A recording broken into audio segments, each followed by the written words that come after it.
Cockabos. Ooh, fully on stream. Fully on stream this week, Victoria. Ooh. Well, good night. Cancelled immediately. That's what happens when Michael's not here. The degenerates really come out. If you hadn't done the countdown so fast, I would have been better. But you were trying to defeat me. No, it's really because Michael's not here and we have no person to be. Let the debauchery begin. It was because you confused me that made me think that the stream wasn't live. So the countdown ended and we were still like on the blank screen. And then when Brittany was like, "No, it's good," I was like, oh, "Okay, sick." And then I went right over. So really, you defeated yourself. If you think about it. Happy Tuesday, everybody. We should reference the audience at some point. Hi. Hello, audience. Happy Tuesday, everybody. Nobody's watching. It's fine. Happy Tuesday. Welcome to another episode of Delve Requisite here on Proficiency Bonus. Quick shout out to our sponsors, Little Dragon Corp and Cardboard Castle. Links to those websites with exclamation point CCG, exclamation point Little Dragon in chat at any point during tonight's stream if you want. If you would like to use our code bonus at checkout with with Little Dragon Corp, if you buy any dice from them, you can get 15% off of your order. Thank you to both of those fine folks for supporting Proficiency Bonus. We're gonna pretty much jump into it this week. I think I warned on one of the sessions last week that I'm making an effort to abbreviate the intro nonsense before we start. So the extent of the recap this week is that the group of you are in the city of Terra Libra, where you are awaiting a meeting with some sort of important people within the Ordinum Librae organization 3 days hence. You are currently being guided around the city by a sort of strange automaton individual by the name of Riker. He has brought you to a shop owned by a woman named Nuri Rattlesnap that he referred to as Mom. The name of that shop, of course, being Spectacular Enchantments at Rattlesnap's Sanctum, or Sears for short. Several of you bought some things, and I think that was pretty much where we kind of left the session. Is you guys were like concluding your transactions. Sealy, you bought a bunch of enchanted, magic-y rocks. Nimue, you bought a robe, a cloak of useful items, which we can get to in just a second here. And some other purchases may have taken place, but I did not write them down. I bought a glamour weave scarf. Glamour weave scarf, and I believe Sela did buy some magic acorns, right? Thexus bought the cup that keeps things hot and cold, and I bought the auto clean pots and pans for gold. Auto cleaning pots and pans. We also got cool rocks that were magic. Yes, I did say that. I did say the cool rocks. And you were given the warning to not leave them alone together. And she would not elaborate on what that meant. And then she slammed the door in our faces. Yes. Yes, she did slam this. So you guys are currently out front of Rattlesnap's Sanctum.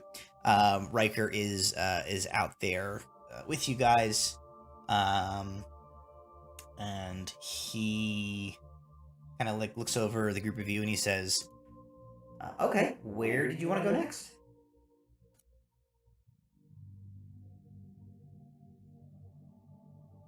What's fun? Yeah, what's fun? And eventually, I think we have to go to that place we said we were gonna stay at to actually get rooms for the night. But the deep fried tavern. The diamond, the. You also want to check out that zoo. Eventually. There's a The zoo? what? What does that mean? The Terra Libra Zoological and Botanical Sanctuary. Yes, the Zoological and Botanical Sanctuary. Riker says, it's not really a zoo. So if you're looking to like go and like look at like animals in like habitats and stuff. It's not really that. I mean, it's still pretty cool. You can certainly can go that way if you want.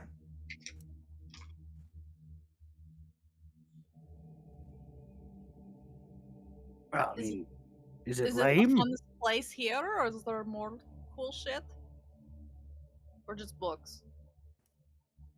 I mean, I'm not gonna lie, a lot of books.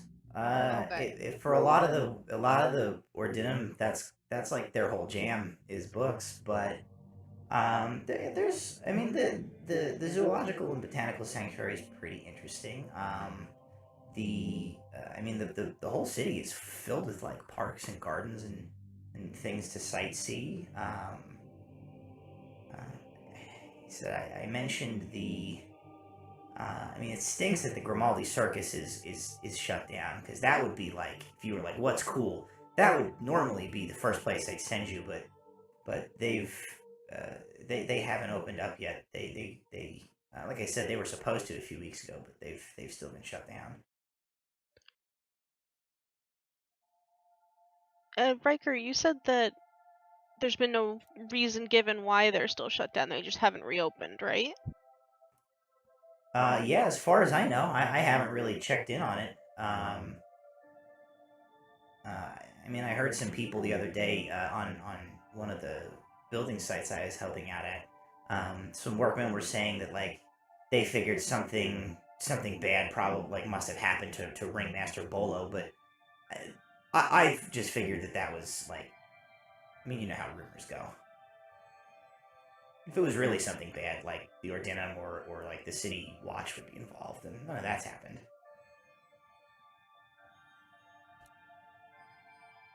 Well, we could at least go secure some rooms for us tonight and then maybe go over to the zoo.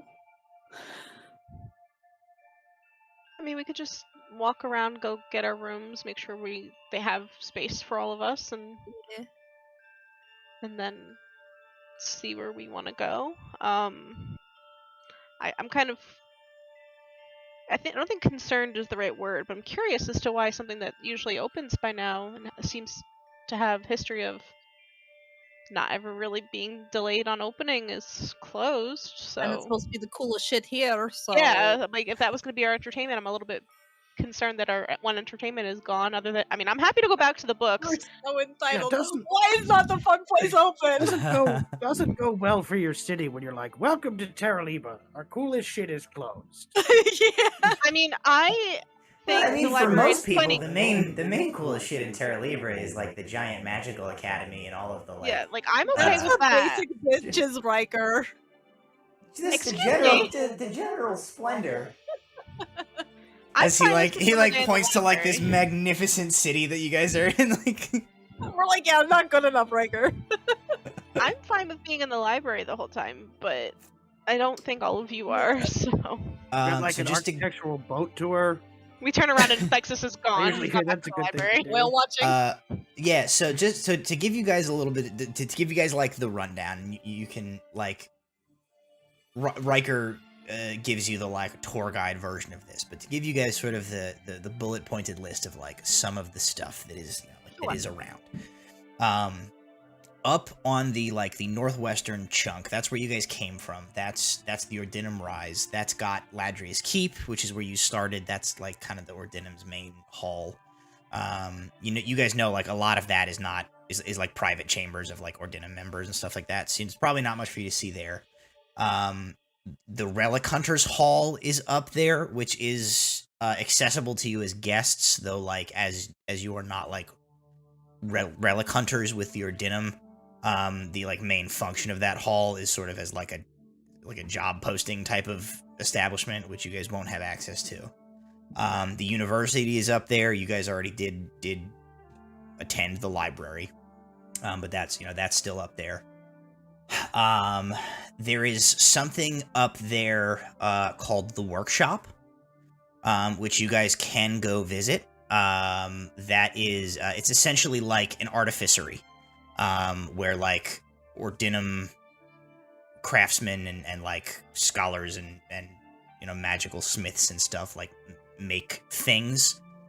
You guys are like have access, you can go there and visit that if you want. There is that on the Ordinum Rise is where Diamonds, Dungeons, and Delves is the tavern and inn. The proprietor of which is you were told is an individual who goes by Archmage Fieri, which is where you guys were talking about staying for the night. In Midtown, which is where you are the markets are here. So there's like, besides Rattlesnaps, there's like any other like market stall that you might want to like, search out. You can kind of find here. That would be the High Market Garden. There's an armor smith here. There's a weaponsmith. There is a bookshop. The zoological and botanical sanctuary is in this section of the city as well. There's like parks and meditation gardens and things like that down here. You guys know to the south of this, like kind of off that little spit of land, is where the ziggurat is. You guys know that you do not have access to that, or at least you don't have access to that, like that you have permission for. Yep. Who needs permission? That's where. when you ask for That's forgiveness? what I mean. You are all pirates, so I mean, do what you want. But Riker told you that is like the like dangerous magical shit containment facility, where the Ordinum puts things that are like. They like don't know what to do and are like essentially like magical weapons of mass destruction or like super dangerous things. They like lock things away there. Sounds like pirate shit to me. Yeah. There's a handful of other taverns and inns down here. Lachey Keep is here. That's the Peacekeepers keep. Those are like the city's like guards and I mean, peacekeepers. Like they're the ones who like keep things safe and things like that in the city. The transit station is here, the teleportation circle. You guys did not come in through like what would be like the public teleportation circle for the city. Riker can tell you that has currently been deactivated in light of some shit that's been going on with the Empire apparently declaring war on everybody. And then in the lower portion, the commons, there is that's mostly a residential district, but there are like some more taverns and lodges down there. There's like another market. There is a world-renowned tailor in that portion of the town, a tailor shop by the name of Pennyworth's. That is where the Grimaldi Circus is located. There is another like smithy down there, and that is also where the portion of the city that they call Temple Run is, which is where there are like temples to various deities and like ideologies and churches and things like that. So that's sort of the like that's the lay of the land and like all of the sort of main attractions and points of interest that like you can check out if any of them hold interest for you.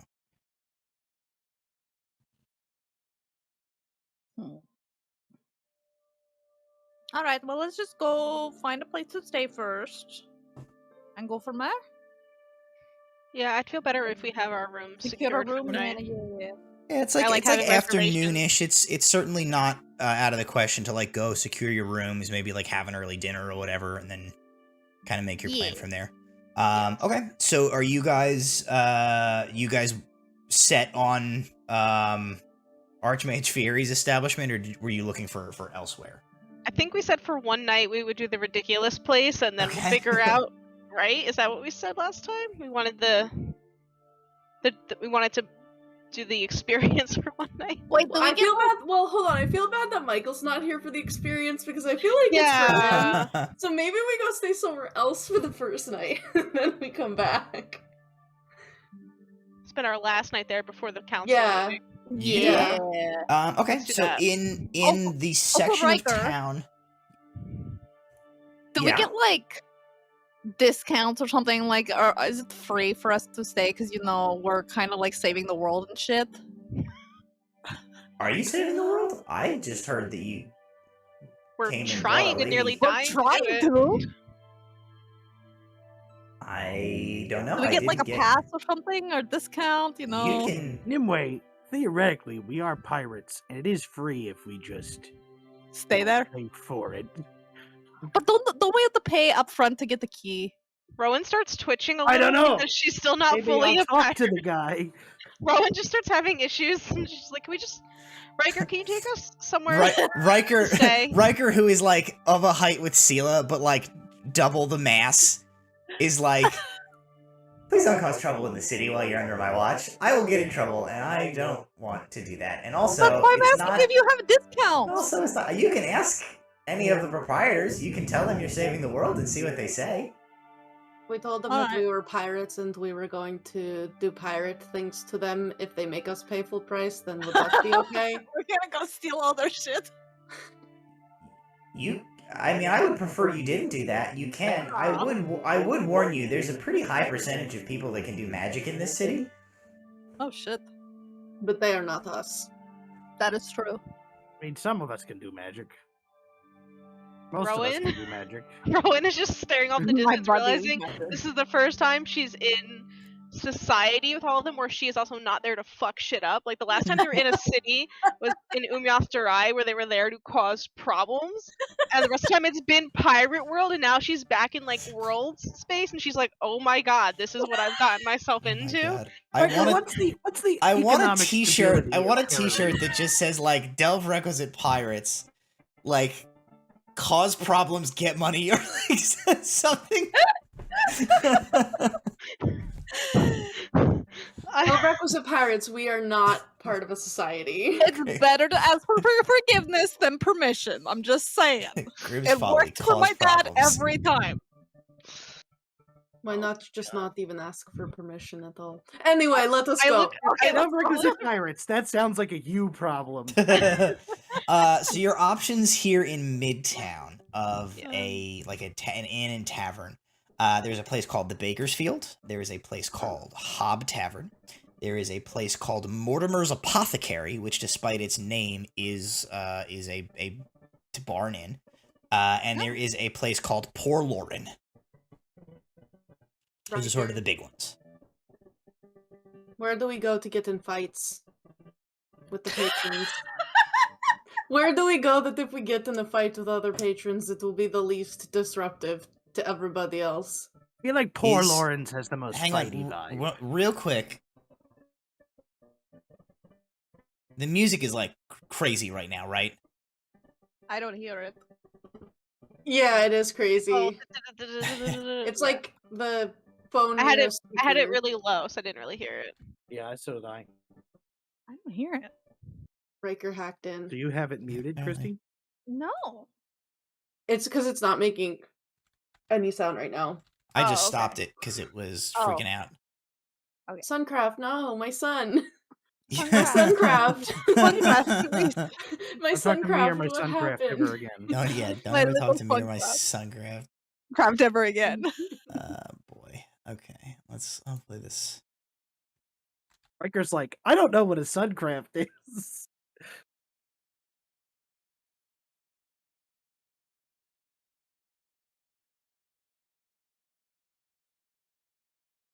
I don't know. Okay, well, we'll see what happens if that comes back. Riker says, he says, I mean, I don't recommend looking for a fight, but you might want to, maybe one of the ones in the commons would be more your speed if you're kind of looking for like a dive. There's one called the Hunting Hound Lodge, and there's one called Delilah's, and there's one I know of called the Great Egret. All down in the commons. They're pretty like,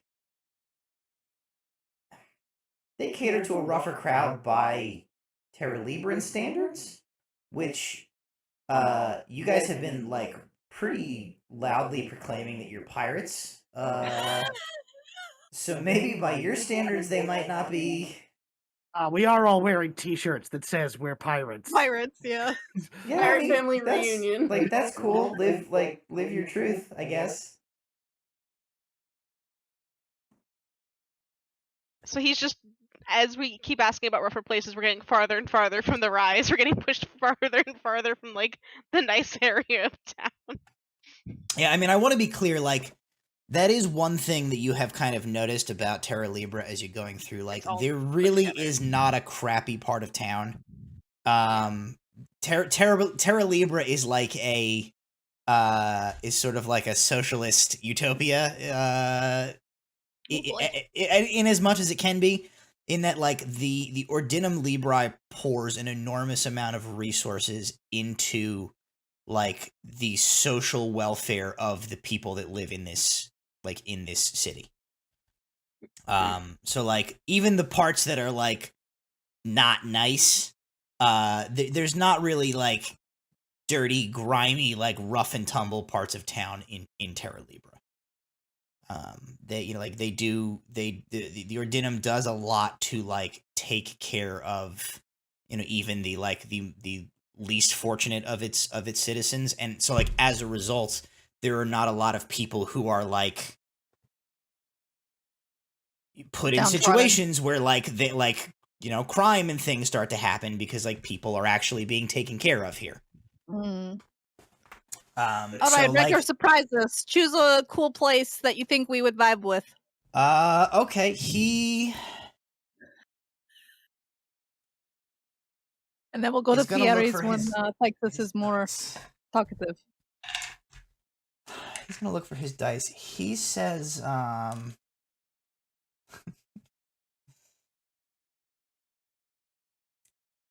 he sort of like looks over the group of you, and he says, "How do you guys feel about like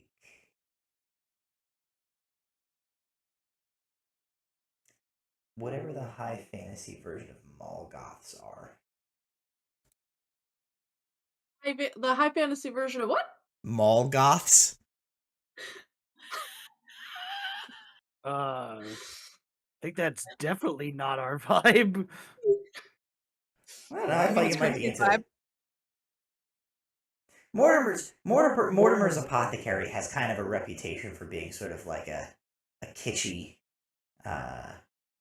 place. Like he has a whole like mad alchemist thing going on, even though it's just like a tavern. But if that's not your thing, we can go there. Worst case scenario, we could beat him up. Well, yeah, let's maybe. go. I did hear, even though he just runs a bar, I did hear that he is a pretty accomplished alchemist, and he may or may not have a potion that turns him into like a 9-foot tall monster that can throw you through. Well, he's got to drink a potion faster than my fist, so. He says, "Well, do you want to go to Mortimer's Apothecary, or otherwise? I would say probably the Bakersfield is a pretty even keel place." Check the Bakersfield tonight. If we think it's boring, we go to Mortimer's tomorrow, and then the last night we're here, we can go to Fiere's and sure spend all of our money there. Let's tavern hop. Alrighty. So he will bring you guys. It's about a 10-minute walk from where you guys are to a corner tavern. It is on the corner of a street that has like all in this like same row of buildings. There is like architecture that you can see was inspired by like elves, and architecture that is like dwarven in design. There is like human influence. There is a building that is like literally a full on tree that like a building has been grown into. And the Bakersfield is a corner, the corner of this like at an intersection, the corner of these two like rows of buildings. It is a 3-story building. It has like these wide row of windows around the outside of the building that you can like easily see in. It seems to be, as it is getting like closer to dinner time, it's just like starting to fill up. It really hasn't like the dinner / nighttime like drinking rush hasn't quite hit yet. You guys are kind of in like early bird territory. And the the front doors have been like hinged open so that you just like can walk in.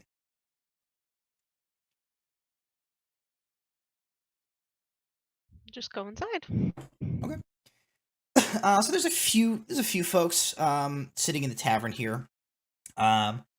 There is across the room you see like the bar. There is a halfling gentleman behind it. You see like the bar is like normal bar height, but then like the bar back is like raised 2 feet off the ground, so that like as this halfling proprietor of the inn is like behind there, he's like elevated to normal like bar height, while like larger medium sized creatures can stand at it. And he's currently like laughing and joking with just like a gentleman who's currently in the process of like ordering a pint from him. Some of the other individuals you see throughout the room just kind of seems to be your sort of standard fare. It looks like people who like are getting off of work and coming in here to either have a meal or a drink or whatever. There is there's a trio of like elderly individuals in one corner. You see like a sort of like caramel complexion man with a neatly trimmed goatee, and he is sitting with a very like dark skinned like kind of lanky spidery woman with this like big like blown out like shock of like frizzy hair, and then a dwarf is sitting with them, and the three of them are like at a corner tavern, and they appear to be playing like some sort of a card game. It almost looks like, and just like having a drink.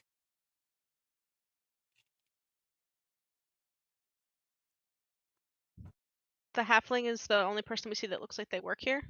You do see like there's a couple of like men and women that are kind of running from table to table, like serving drinks and stuff like that. They're like servers and things like that. I'll flag one of the people walking by down, since the halfling's talking to that guy, and I'll just say, "Who can I speak to about getting rooms for the night?"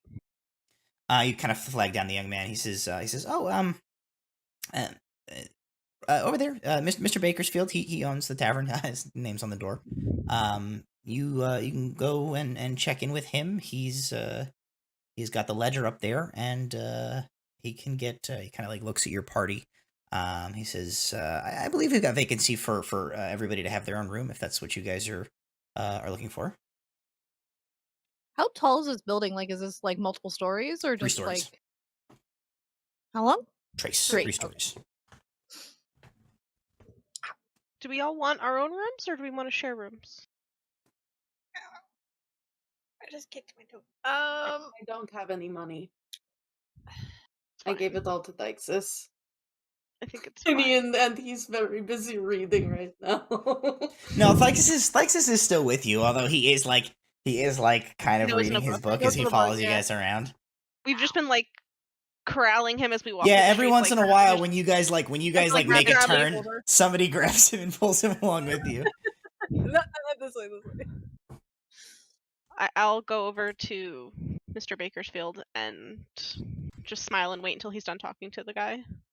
It just takes a couple of minutes, or a couple of seconds, and he decides that apparently Suncraft is fully dead. Apparently, Rest in peace, my Suncraft. rest in peace. You worked for 2 weeks.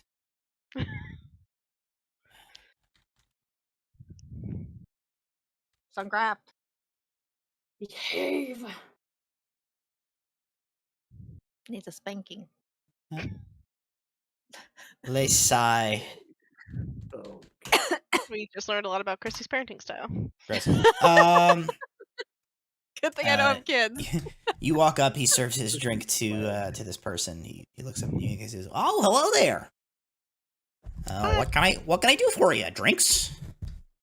I think drinks would be great. We'd also like rooms for the night, please. Oh, sure. You're 1, 2, 3, 4, 5. Riker. How you doing, buddy? And Riker goes like, "Oh, I'm fine. I'm just showing these people around the city. I don't need a room." And Mr. Bakersfield, he kind of like, well, that's a good thing because I'm pretty sure I don't have a bed that'll hold you. And he turns back to you guys and he says, "So just the 5 rooms then?" Yes, please. We just got in. It's been weird, and I think a lot of us. It's been a long time since any of us have been in a proper city or anything. So you'll have to forgive any of our weirdness. That's fair enough. We get our fair share of adventurers and aspiring relic hunters here in these parts. We've Rowan's got desperately trying to warn this man with her eyes that she's apologizing for her friends up front. She's just like, oh my god, oh my god. he says all of our rooms are quite comfortable and they all have running water set up to them with a nifty little enchantment on some of the pipes that will allow for hot and cold water. So you can, if you've Rowan been on starts the road, melting as she's talking about this. She's like, "Oh my god!" if you've been on the road a long time, you can get a good scrub down if that's the sort of thing you're looking for. A comfortable night's sleep, and of course, meals and drinks to your heart's content. How much for all of the rooms? He says, "Oh, the rooms are." They're in Midtown. The rooms are 3 gold a night per room, and each room does come with a meal if you're so inclined. I look around at everybody. Do we want our own rooms each, or do we want to share? Sela, I can cover you. Thank you. I mean, I'm cool with sharing.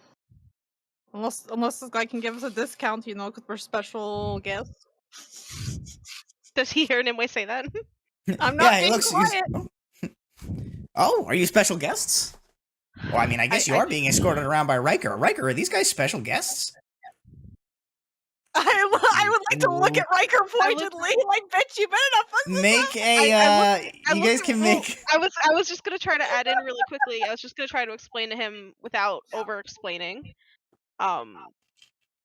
We just got here from Naporia.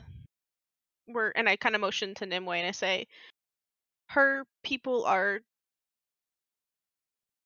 becoming allies with the Ordinum, and we brought a lot of information about what's happening with the Empire, and we've been dealing with a lot of Empire problems elsewhere in the world, and I don't know how important we are in the grand scheme of things, but we've brought a lot of important information. And it's, like I said, been a long time and a rough time, and I think the information we brought might be more valuable than we are us ourselves, but we brought it, so maybe we are somewhat important. You could say we're diplomats. So those of you who were like trying to like I'm just trying mean to mug like Riker a little bit, make a persuasion or an intimidation if you want. And then we'll resolve our own thing. Ha ha ha ha ha 19 plus 5, 24. Ha. Okay, so your 24 will be a persuasion directed at Bakersfield. Yes. Those of you who are like trying to influence Riker can make a roll. 17. 17? Okay. Yeah. Okay. Was that a persuasion or an intimidation? Intimidation, because I suck at persuasion. Okay. My eyes glow a little. I was like, wait. 27. And what was that? That was an intimidation. An intimidation. Okay. I'm gonna make a roll real quick. It was an 18 plus 9. Okay. So you. No, I am not rolling. She has a -1 to all of her charisma stuff. Rowan, you say all this to Bakersfield. You guys like. Nimue very politely. and Murderbeard are like at Riker. Murderbeard's like Murderbeard looks at Riker and he's like, he pulls his beard down. but there is a second beard underneath it. Riker looks at the two of you guys. He seems like supremely intimidated by the prospect of like you guys like coming at him. But he does like Rowan's get the just sense that he's horrified. like She can tell what her friends are doing. he's sort of ever the peacekeeper, I think. So I think with your with your high intimidation rolls, I think you get the sense that he figures like I better just like help them like get their way or they're gonna be insufferable. Starting I think firefighting. I think he thinks like he's not intimidated, but I think he is like intimidated on behalf of the like Of the the tavern people. that he thinks you guys are gonna like cause a ruckus. So Rowan kind of He's says right. all this and Bakersfield kind of like nods as well. Oh, he says, well, that's sure is something. Is this true, Riker? And he turns to Riker, and Riker goes like, yeah, they are guests of the Ordinum. They're actually going to be having a meeting with the Council of Eight in a couple of days. So they're some pretty interesting folks. If you would find it in your heart to cut them a break, I'll definitely tell some folks that you were a good sport, and I can send some people your way to make up for the coin. And so between Rowan and Riker's backup, Bakersfield goes like, well, all right. How about, let's see what it would have been.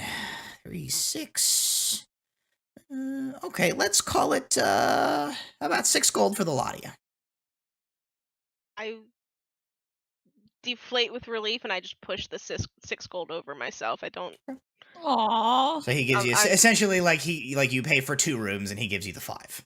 Yeah, and I look at him dead in the face. I go, "Thank you very much," and then I whisper very quietly, "I am very sorry for my friends," and I just get up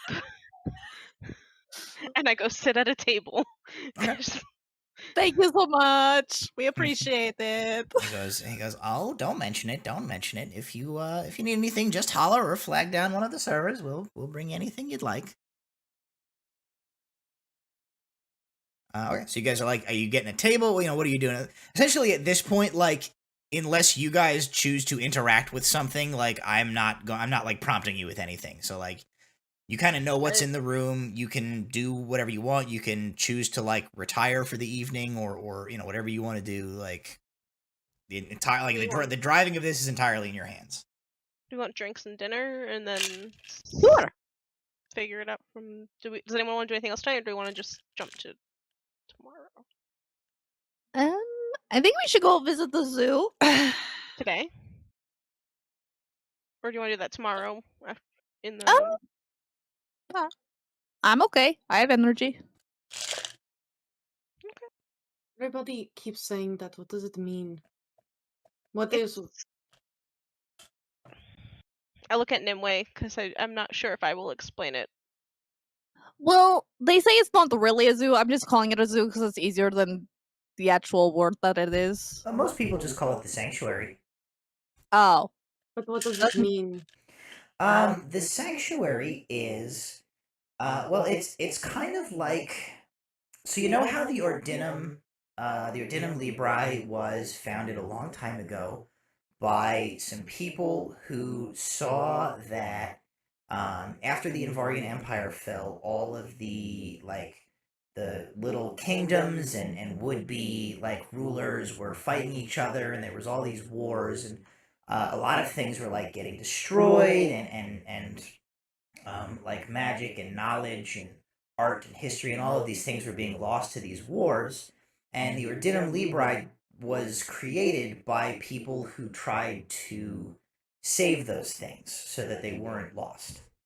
The sanctuary is part of that, but it's kind of like that same thing, but for like animals and plants and things. They've been around for a pretty long time, and they try to find like places where plants like flora and fauna are being threatened by like the encroachment of like civilization or like conflicts or things like that, and they try to preserve or save like things that might go extinct or be endangered otherwise. So it's an area of protection for like nature and things. Yeah, sort of.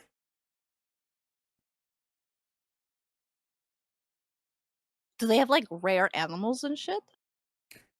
Or just like rare plants and stuff that could have. They have. He says they have some animals that are there. Most of the animals that I know like stay there permanently are ones that can't survive in the wild.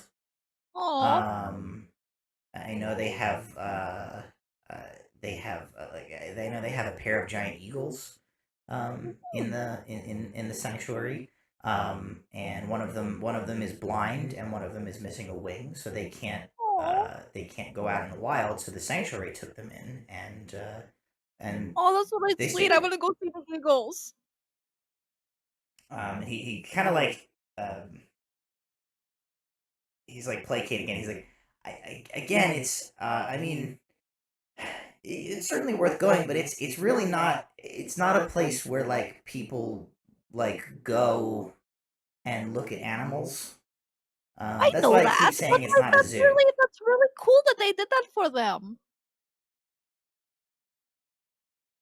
Can I insight check Sela to see how she's feeling about this explanation that Riker gave? Because I get she's been upset the whole time we've been here, and so I'm just kind of like, this could either push her over the edge or not. Stonewalling us right now, Yeah. like no expression at all. Like, That's not gonna tell me much. That's an 11. That doesn't tell me shit. It's Sela. She It's looks. Sela. You probably would just get that she looks very conflicted Aw.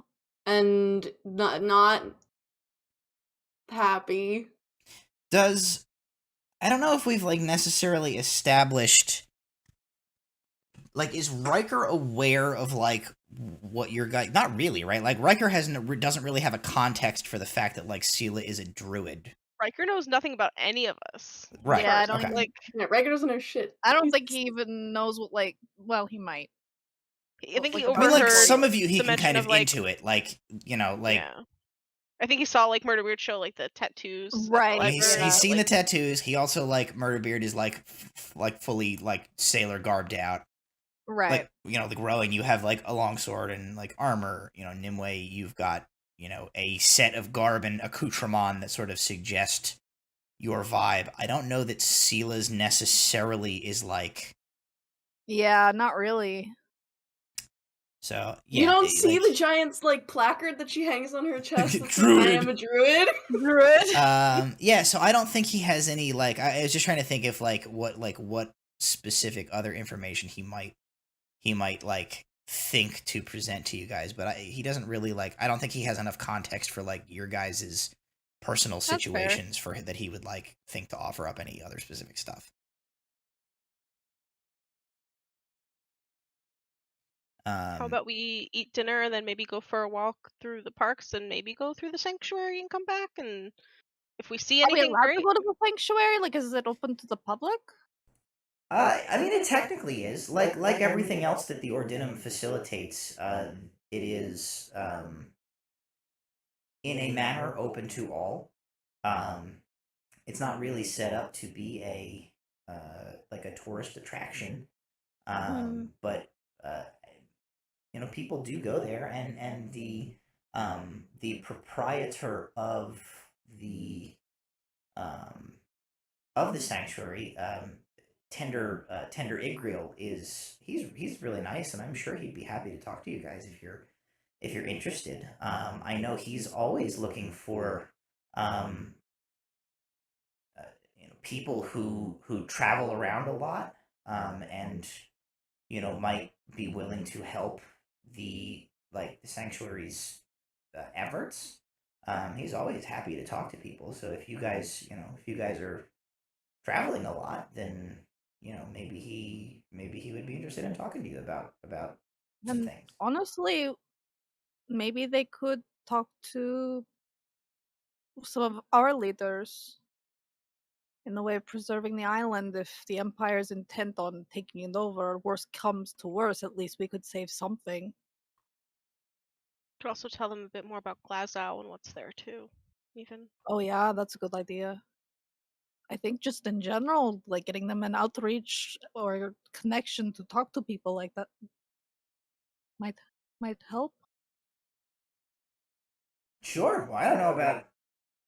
I mostly just do my thing here, but yeah, I mean, that all sounds good to me.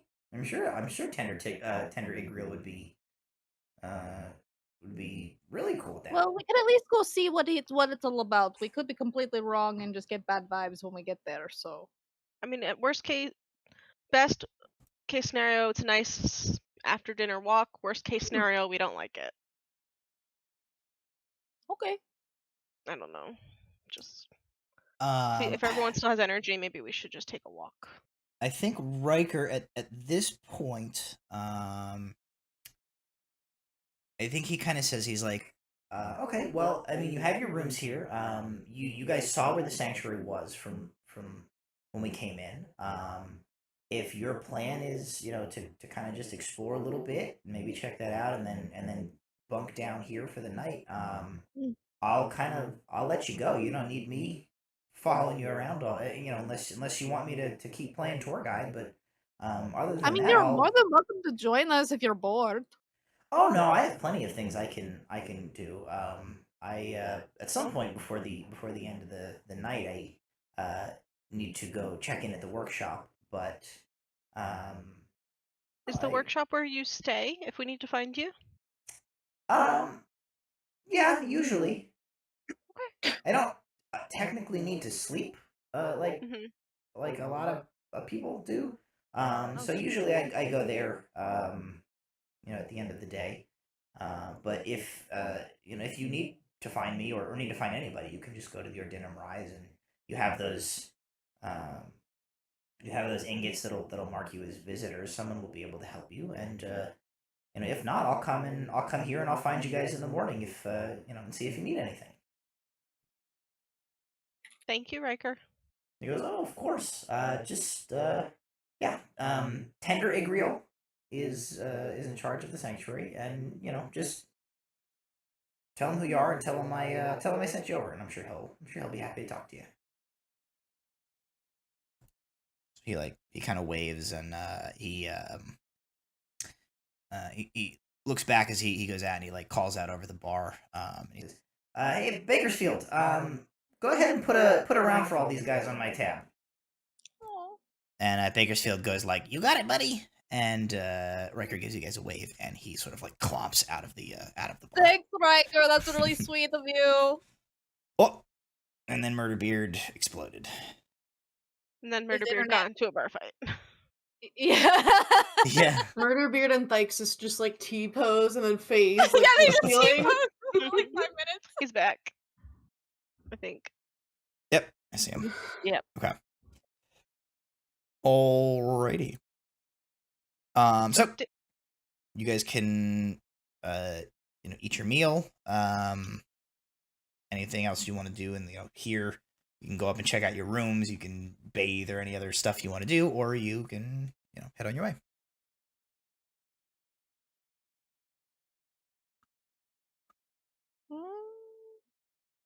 Are they cool with us just walking around with our weapons? Seem to be. Sorry, what? Seem to be. Okay. You have seen other adventuring type people walking around armed. Like I said, pretty high. Pretty high per capita of spellcasters. So there's a lot of people walking around with big staves with crystals. You see a guy with a fucking orb just walking down the street. Is he pondering it? Yeah. Oh, I know. I'm gonna pull out the robe. I want us to all look at the robe. Oh, yes. Okay. So The robe. you start. You kind of pull out the robe. Let me go here. So you start like feeling around, kind of like checking in the pockets. Now, the way that I am, the way that I don't know what the like super technical rules is written version of this is. The way that I'm ruling it is that you can like sort of feel around and look in the various like patches and pockets and determine like what is in these things. But Huh. if you like reach in to remove it, like the thing like it will It- come it- out. So yeah. so like because otherwise you would just have to like you'd have to roll a random. It wouldn't be a very useful item if you couldn't tell what the various useful items were. I So think as you- I use like at least in other games they're like pictures of patch like stitch work on the robe and you Sure, peel the yeah, patch if off. that's how you want to. I sort No, of I like envisioned it yours as like better. pockets, like a bunch of little yeah. pockets inside this cloak. Yeah, I love that. I love pockets. So what you find is that you have there is quite a few I see like that. little pockets in this thing. I rolled pretty high on the like how many pockets of stuff is there. Oh, shit. So you have 2 each. Dagger, bullseye lantern, steel mirror, 10-foot pole, 50 feet of hempen rope, and sack. That's like the standard stuff that comes with all of these types of items. Okay. The additional stuff, you have 13 additional pockets on this rope. It's a lot of shit, guys. One of them. Meaning to go So buy a robe. here's what I think. You open this cloak, you start to look at it, and you definitely didn't notice this before. But as you open these, like every one of the pockets has like one of those little like hang tag, like it's got that little like plastic eyelet thing with like a little label that like says what each thing is, and has like some of them have like a short description. So you just like, ugh. So you look. One of them is a 10-foot pit. You're not sure exactly what that means, but the instructions are just like remove from pocket and deploy on flat surface. There is one that is an already lit campfire with 6 seating logs. One of them is one of them is a tower shield. I don't need that. One of them is just labeled as glow cylinder. It is like a handheld cylindrical item that has a like permanent light spell on it. So it is essentially like a glow stick. It just lasts forever. A set of salt and pepper shakers. A I know soup who that's ladle. going to. Yep. I know a who soup that's ladle. going to. Yeah. A rain cloud. Which the label says will rain heavily for 1 hour in a small area. A sombrero. Which I don't know if you know what a sombrero is off the top of your head. That might be like, I think it has like a subtext that's like hat. Okay. But like sombrero might not be a type of hat that you guys are in game familiar with. 4 potions of healing. A bag containing 12 caltrops. A pot of sovereign glue. A scroll of protection from fuzzy creatures. Aw. And the very final pocket is like midnight black with like a like star pattern on it. And it is, you like kind of feel around, it is, maybe you don't know. If you've ever bought a suit, anybody who's ever bought a suit, I don't know if like other garments are like this, but you know how like the pocket is like stitched shut? Mm-hmm. This patch is stitched shut. And the tag on it, written like handwritten in, it says that it's the patch of destiny. And there is a note that says, I picked this particular item up from somebody who said they acquired it from an adventurer who had lost their life. I don't know what's in here. What's in here cannot be known until the time comes to use it. It says, when you think that time is right, tear the patch off. And so like from an in-character like perspective, when you like kind of feel at this pouch, like there is something in there. But like the more you like kind of try and feel it out, the more like it does not seem to have like a consistent shape or like texture or density. Like you like whatever is in here, it's like a it's like the Higgs boson. Like it is either Yeah, there or it's not, and it has it's like both there and not there. Yeah. right. You can either know where it is or like, but not both. So like this item is like potentially it's essentially like the potential Deus Ex Machina patch. It is. I will tell you right now. It is. There is no circumstance. There is no way, shape, or form in which it will ever be dirty or sexual. So get fucked, Victoria. Damn it. I'm gonna write that super big in the notes whenever we play this. No, so essentially, like this is it is an item that like the what it is will not be known until the moment that it comes that you deploy it, and then at that moment it will be whatever the thing that you need in that exact moment is that like will save your bacon to like pull out of this cloak. That's what it'll be. Yeah, but what if we need something that's dirty and that's what saves us? Then we're screwed. Also, chat gave you GM inspiration. Oh, thanks. Thanks, chat. What did I do? I don't know. They just sent smiley. Probably like this sunglasses. patch of mystery. Oh, okay. They sent it. They sent it like a few minutes ago, but I didn't want to interrupt the explanation. Thank you, Too Lazy to play myself. Thank you, Too Lazy. I somehow managed to close chat, but thank you. So that is what you discover in your robe. Cloak. That is brilliant. I love all of it. And now I have gifts for girl. There you go. I like how we're just slowly acquiring kitchen items for girl. Look got at all the these pot. souvenirs we got you. The rest Salt of the and crew's pepper gonna be like, "Where's our gifts? What the fuck?" Oh man. All right, yeah. Oh, does anybody want anything? Does anybody want like the potion of healing? I can like take them out and hand them out right now if you Maybe want. you should hold them. You're faster than a lot of us and can kind of That's true. hop around. Sure. Okay. Or if I can't get over to you, or can't get to half of the fight. Well, if you need it and I'm unconscious, just use it. Point out that patch to me again one more time, and I just stare at it so I remember which one it is. This one. Good There's to know. 4. Okay. Cool.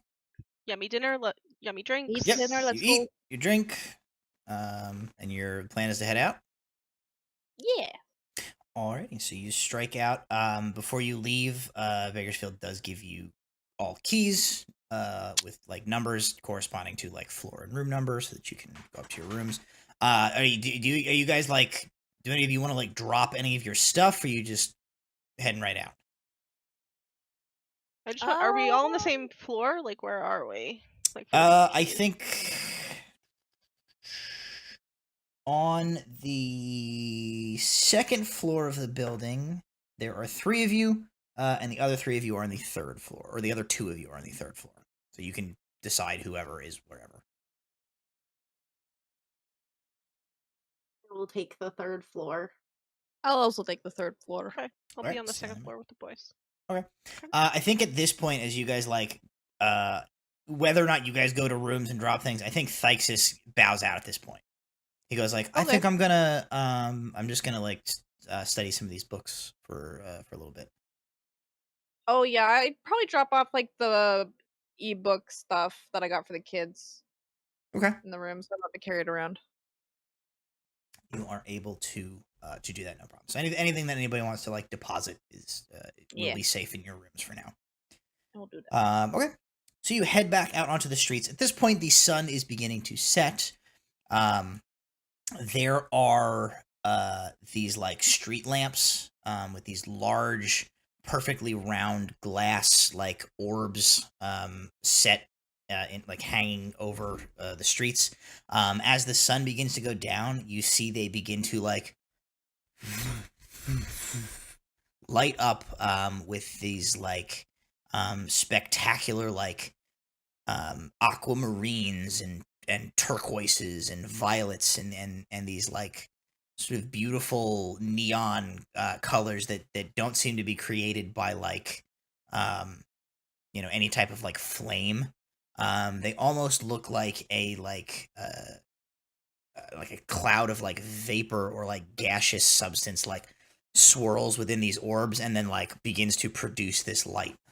So these very well lit streets cast the city and the streets in this like interesting hue as the setting sun competes with these street lights as you kind of make your way into like early evening. There's plenty of people like out and about on the street, just sort of like walking around, shopping, going to some of the other like restaurants and cafes and things like that that are around here. You see a group of individuals wearing the Ordinum's colors. I don't know if I like mentioned a group of these folks to you before.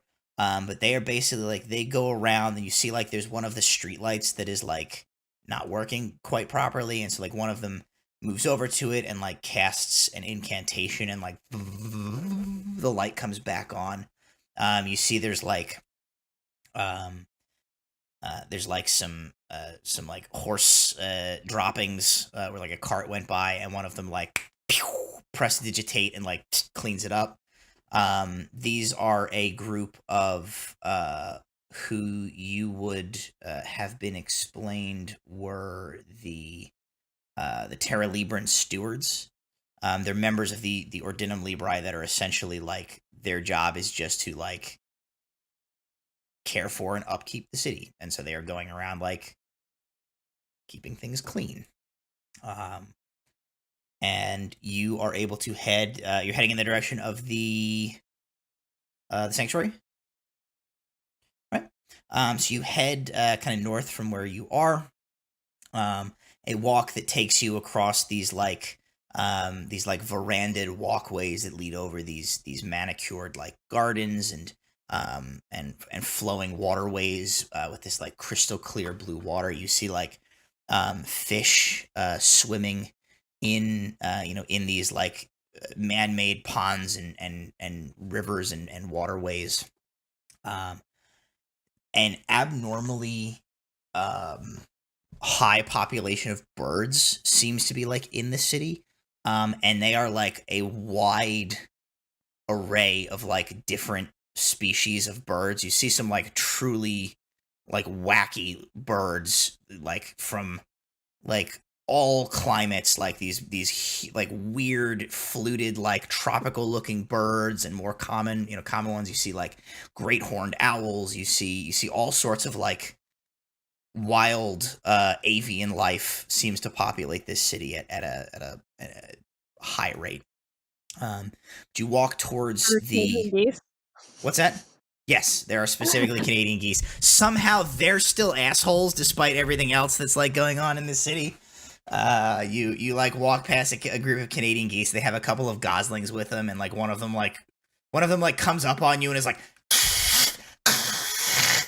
as you guys walk past in true goose fashion. I tell it to fuck off in goose. In goose? Oh wow! I speak in beast belief and tell it to fuck off.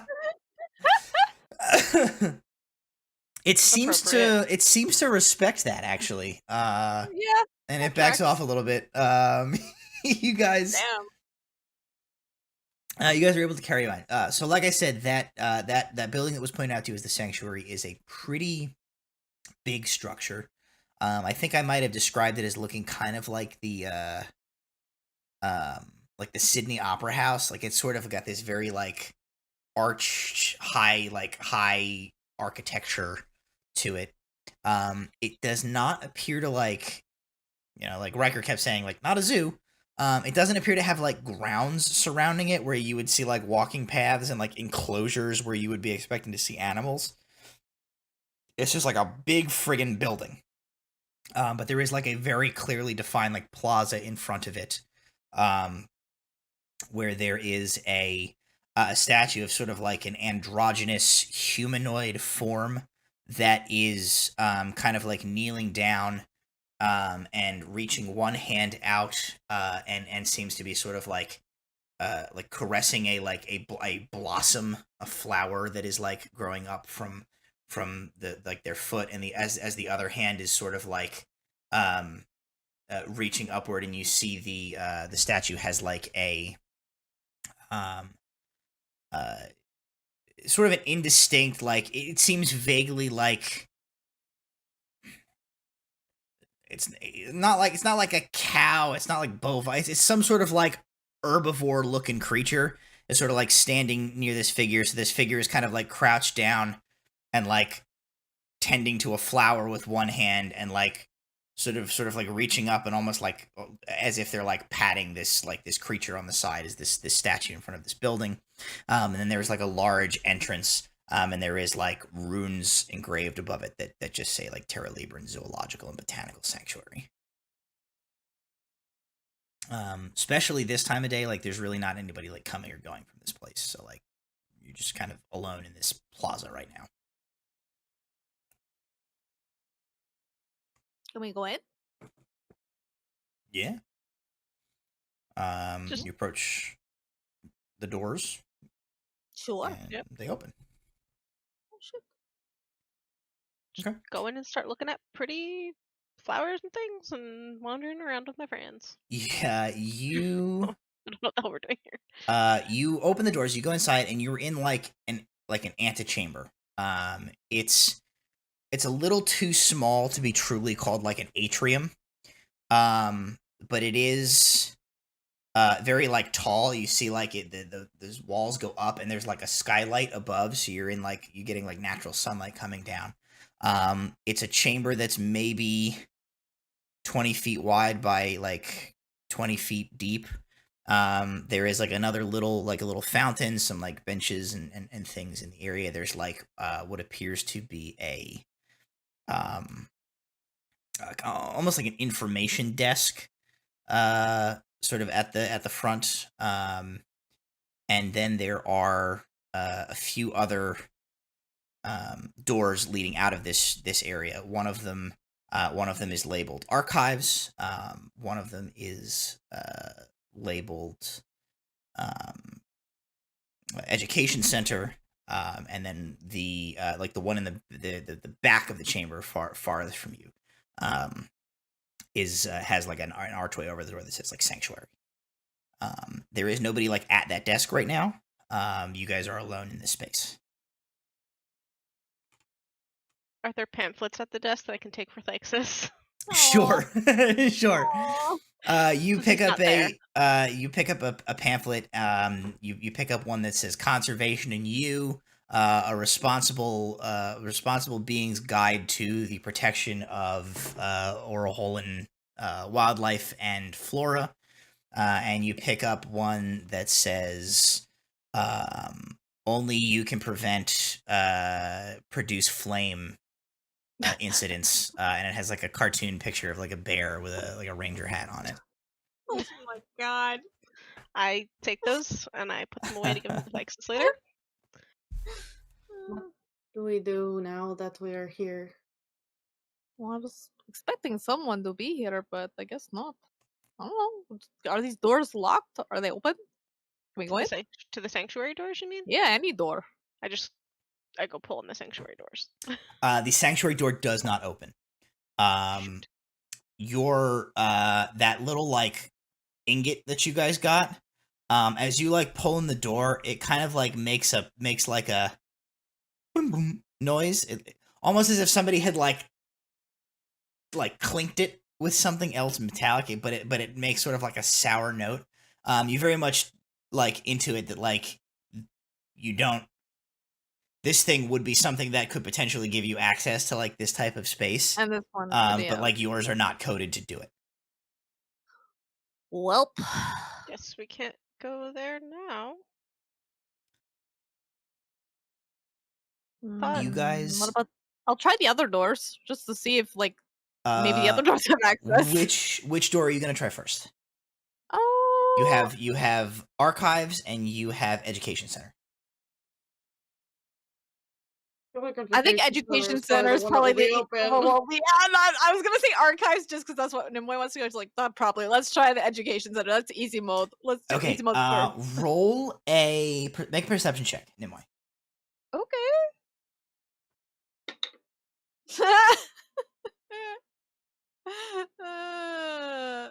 6. 6.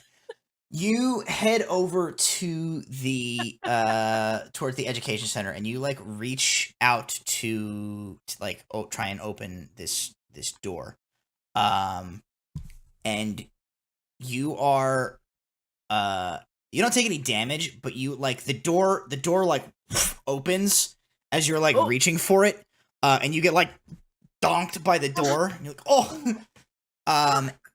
And you hear from the other side of the door, you hear like, oh my. And the individual that walks out of the door probably has like 6 inches on Sela. Shit. And is he's like 7'5". He's like 8 feet tall. He's like he's like 8 he's like 8 foot tall.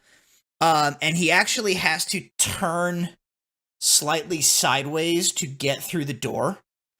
And he is like Sela's big, and Riker is like was of her height and like big. This dude is like, you ever see that picture where it's like it'll be like The Rock and then Shaq, and then like you get like that perspective of like a dude you thought was huge, and then there's like another dude who's even huger than that, and then like another dude that's even huger than that. It's like that's what happened. This guy is like massive, and he is at first, like, if you guys, I don't know if any of your characters are like, at first you guys, if they are familiar with such a creature, like you think it might be a bugbear that comes walking out. But he is actually, Sela, make an insight check for me.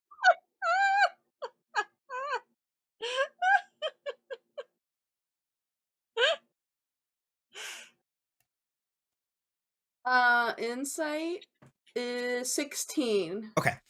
Sela, you are familiar with the effects, you know, as a druid, like you have the ability, you can like morph your form into your like beast shape to like create like elongated claws and like, you know, certain like bestial features. You are pretty sure that like at his core, this guy is an elf. But he is an elf that is essentially like heavily altered with Ursine like properties. He's kind of like a bear man. So he's like huge, like absolutely laden with muscle. He's wearing like a pretty like simple like robe, sort of like a tunic and like a long robe. Sleeves totally gone. You think if they were there, they may have just disintegrated from the sheer bulk of his like guns. Like his arms are like very hairy. And he has this like kind of like heavy set features, but he has like distinctly long elven ears, and like a sort of like a shaggy mane of brown hair. And he like, so Nimue, you were like bumped back as he like is coming out of this door as you're coming in, and neither of you notice each other. And as you are staggered back, he looks down and he goes, "Oh, I was not aware we had visitors. I'm terribly sorry to have caught you with the door, young madam." Oh no, it's okay. It's my fault. I wasn't paying attention either.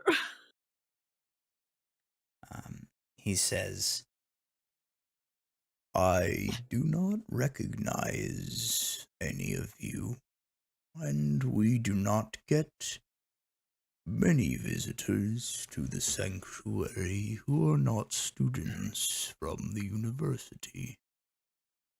You must be new to the city. Yeah, we're new to town. We just got in from Naporia. I can't. I gotta minimize. I keep saying I can't.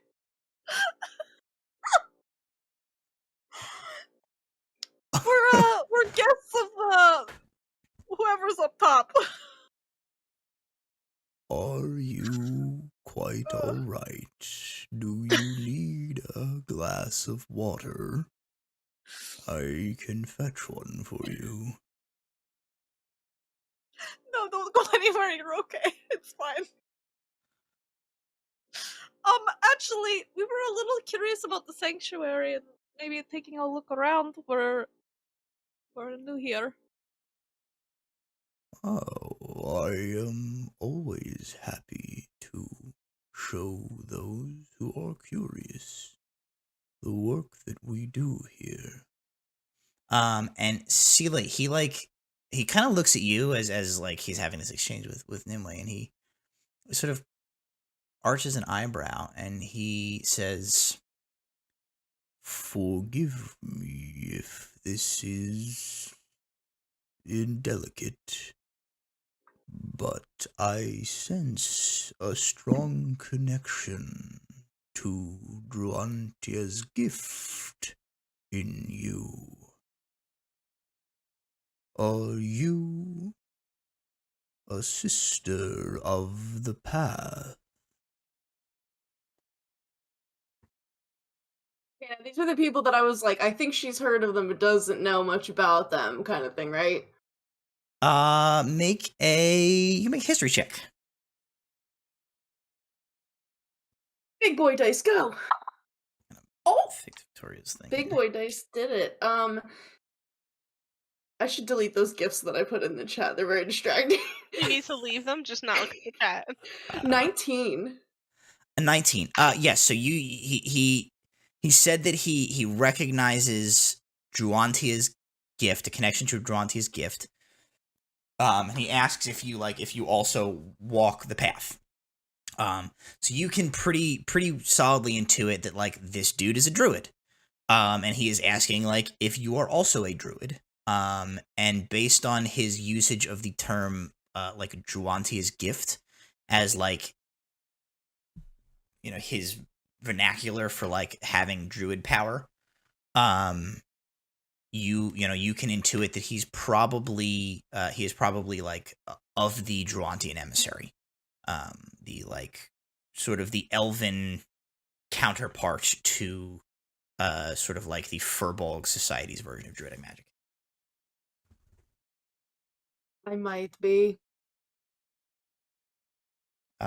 He like smiles with this big wide grin. You see like very pronounced like canine teeth.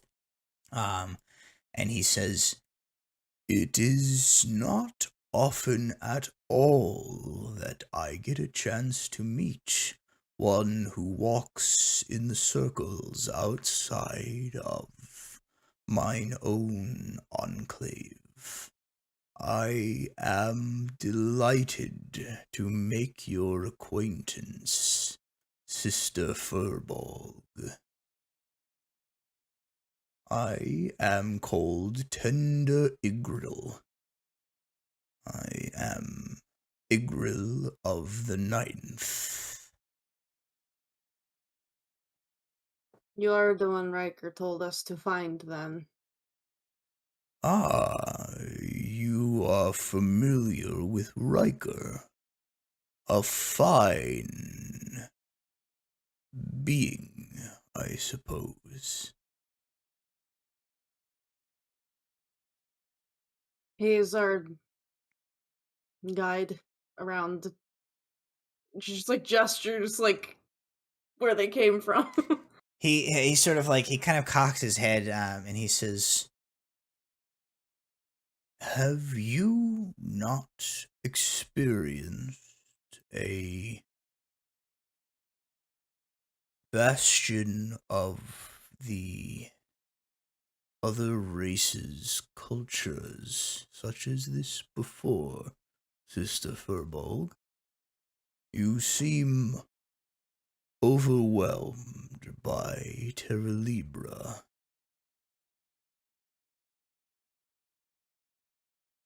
I am not overwhelmed by Terra Libra. I am disappointed at how presumptuous its people are. And I give him a very pointed look. He shrugs and he says, I do not mean to offend. I know when I first came here, I found the distance from barren or bare earth beneath my feet, and the sounds of the forests disquieting. But I am glad that you have found sure footing in this place. And he looks to the rest of you and he says, and all of you, I do not mean to be rude. I was overzealous to meet another druid like myself. I mean, Sela is pretty badass, so. I mean, if I had to pick any one of us to focus on. Please, introductions around, and then I would be happy to show you the sanctuary. Sure. I'm Nimoy. I'm Rowan. Look at Captain and Sela, like. Well, I guess he doesn't know Sela's name. No. Captain's just standing there. All right. I'm good. What? What? I'm good. You can call him Captain. It's fine. Yeah, he's our captain. I think I will not, but he is not obligated to deliver a name. For now, I will refer to him only as my brother in nature. Come. Please don't. Well, that's sort of on you then, isn't it, my friend? And he grins again to indicate that despite his kind of the cadence of his voice, he is joking. And he says, come, if you wish to see the sanctuary, I would be delighted to show you. Fine. When we went near the doors before and I pull out the little ingot thing and I said, this made a sound? Are we even allowed in there? Yes. He gestures towards the sanctuary doors. He says, the sanctuary proper is not open for the public to access normally. You will understand why when we go in, but it is unsafe for the general population and disruptive to the creatures who call this place home. He gestures towards the other two doors. He says, either of those would have been open to you. Okay. He says, but you are with me, and I can bring you forward. So he moves over to the door to the sanctuary, and he just reaches out and via no discernible mechanism, he just opens the door, and it just opens for him. And he kind of steps his not inconsiderable bulk to the side and makes way for you guys to to go forward. I will follow. Not gonna lie, Nimoy's checking out his arms. Rowan is standing with Nimue this entire time because she gets the vibe that we're both just watching Sela interactions at this point, so we're just like together as we watch this whole Listen, thing. you know how hard it is to be playing a very ornery and disagreeable character who doesn't care about any of the same things that Victoria cares about. Right now, it's literally taking me a Herculean effort not to absolutely destroy it is this perhaps one of my greatest joys in life to present things that I know will cause physical and psychological damage to Victoria because of the character that she's playing. Like it's all just gonna be like hot dads and like huge beefcake like men and women from now on.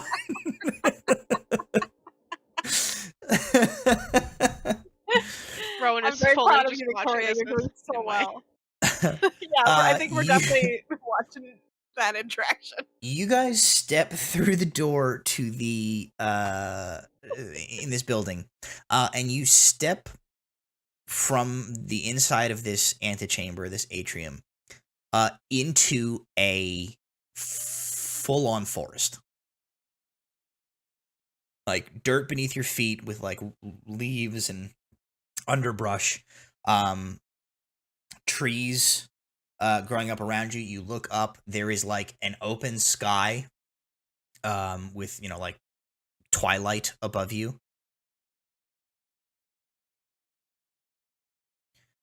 And you like even like you can even feel like a breeze. You kind of smell the like sort of like the musty decomposing smell of like, you know, like fungal growth sort of like churning the compost and the litter of this forest. And Igriel steps in behind you guys and closes the door. And when the door closes, it like disappears, and you are like fully in an open like forest. If you guys would like, anybody who would like, you can make a perception check for me as you like enter this like space.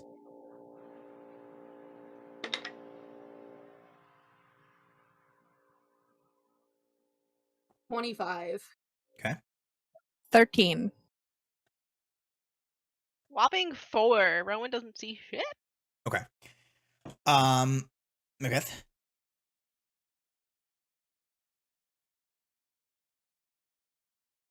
18. Okay. So Macbeth, so Nimue and Rowan, you like, all right, we walk through a door, we're outside now. Macbeth, you look around and like you're outside and this seems very real, but you like, as you like kind of look at the sky and you look specifically at the stars with like the sort of the practice eye of like a, you know, a sailor, like you are used to using the stars as, you know, a triangulation device. You see that they're not quite right. And as you kind of like take note of that, you sort of gather that like that you're not in, like you didn't walk through a portal to like a forest somewhere. Like you are in some kind of like a created space.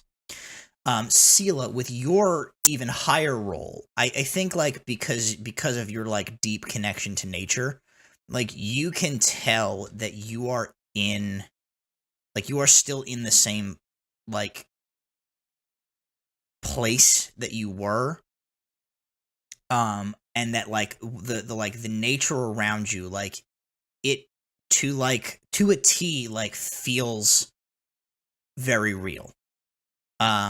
But you can sense that there is like a magic afoot here that is not entirely like of a natural origin. Like there is some arcane stuff going into like your surroundings here. And you step in, Igriel closes the door, it disappears, and he says, "This is the sanctuary. It is a very special extra-dimensional space crafted within the building here that allows our residents to live a natural and comfortable life for as long as they will be with us. He says, I would be delighted to show you through some of the biomes here, and introduce you, should they be willing, to some of our permanent residents. And then I will take you through to a different portion of the facility. He It's really pretty. He kind of like starts to walk and turns to like see if you'll follow him. And he he kind of like begins walking you through this forest. And as he's walking, he says, I don't know how much you were told of the sanctuary or its founding, but it was created several hundred years ago to fulfill a purpose much like what the Ordinum does, for magical knowledge and history. There are factions who will ever be at war in this world, and who have little consideration for the destruction wrought in their path. And even those who are not. The mortal races, many of them, simply by the very nature of their existence, compete and outcompete with creatures of this world. It is, my people believe anyway,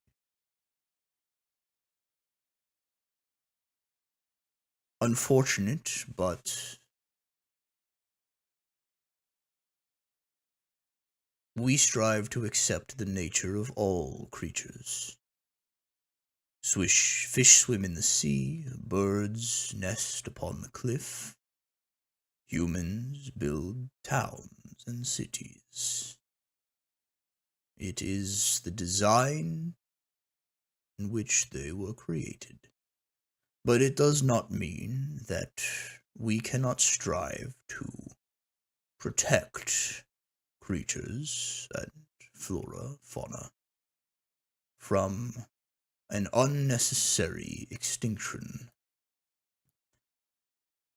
It has been the goal of the sanctuary to take in creatures when their habitats or their populations are threatened, bring them here if they cannot be immediately relocated, work to find a new habitat or revitalize their population elsewhere, or in the event that a creature comes to us, injured or otherwise affected in such a way that is beyond our abilities, that would prohibit them from returning to a life in the wild, give them a safe and fulfilling place to live out their lives peacefully. And he kind of like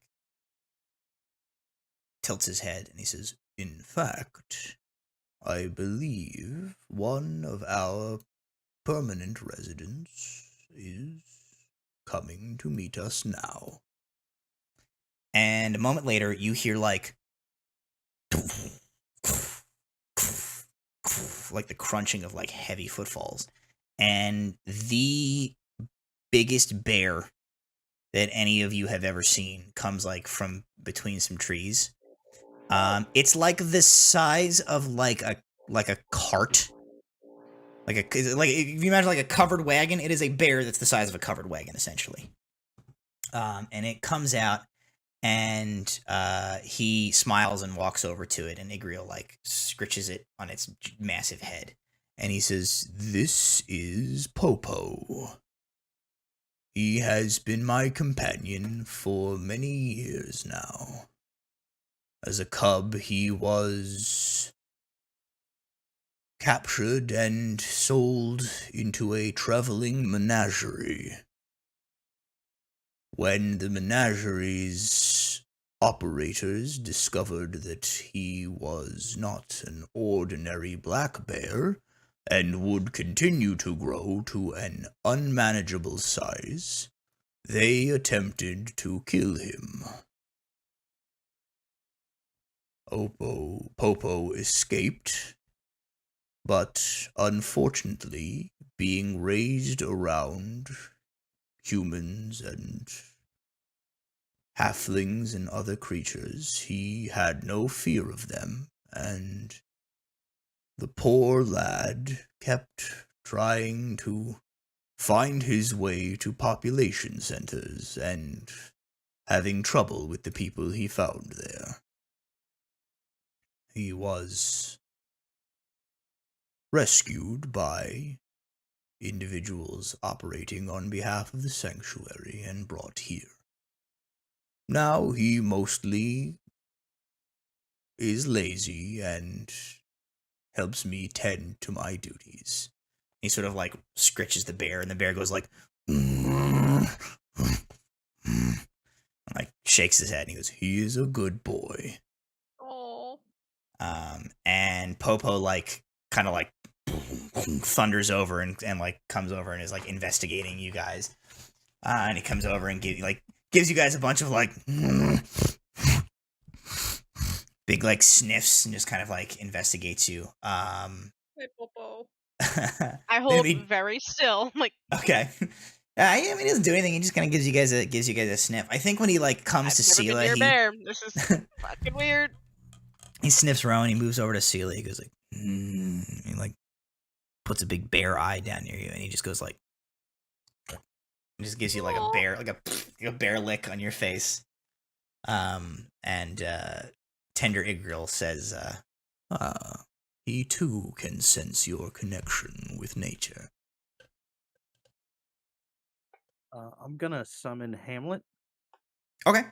So you The monkey appears. I'm going to introduce Hamlet to Popo. Okay. Oh god. Sentence. Hamlet like runs out, like kind of runs over, sort of in the direction of like Popo, and like looks at him. Popo like looks down. And Igriel says, Popo is quite accustomed to familiars. I'm sure they will get along splendidly. And as you like turn to look at Igriel as he talks, and then like look back, like in the like second that you looked away, you look back, and like Hamlet is fully like on top of Popo's head, just like as if like to ride the bear. And Popo is just like, and kind of just continues lumbering along. The monkey stride him. Can Scylla cast Speak with Animals? Yeah. Okay, I do it. Okay, so you do that. That spell becomes active. Hi, Popo. Popo like turns. Like Igriel immediately like sees you doing this, and he's like, and you kind of turn, and Popo goes like, hi. I don't even know what to say to him now. I just wanted to hear what he would sound like. Are you having a good day, Popo? Yes, I caught a fish earlier. You were a druid like my friend Igriel. I am. That's nice. I like that. Are you here to help him? With what? To make the forest place go. and hurt the animals. I don't think so. Not in the same way that he does. That's okay.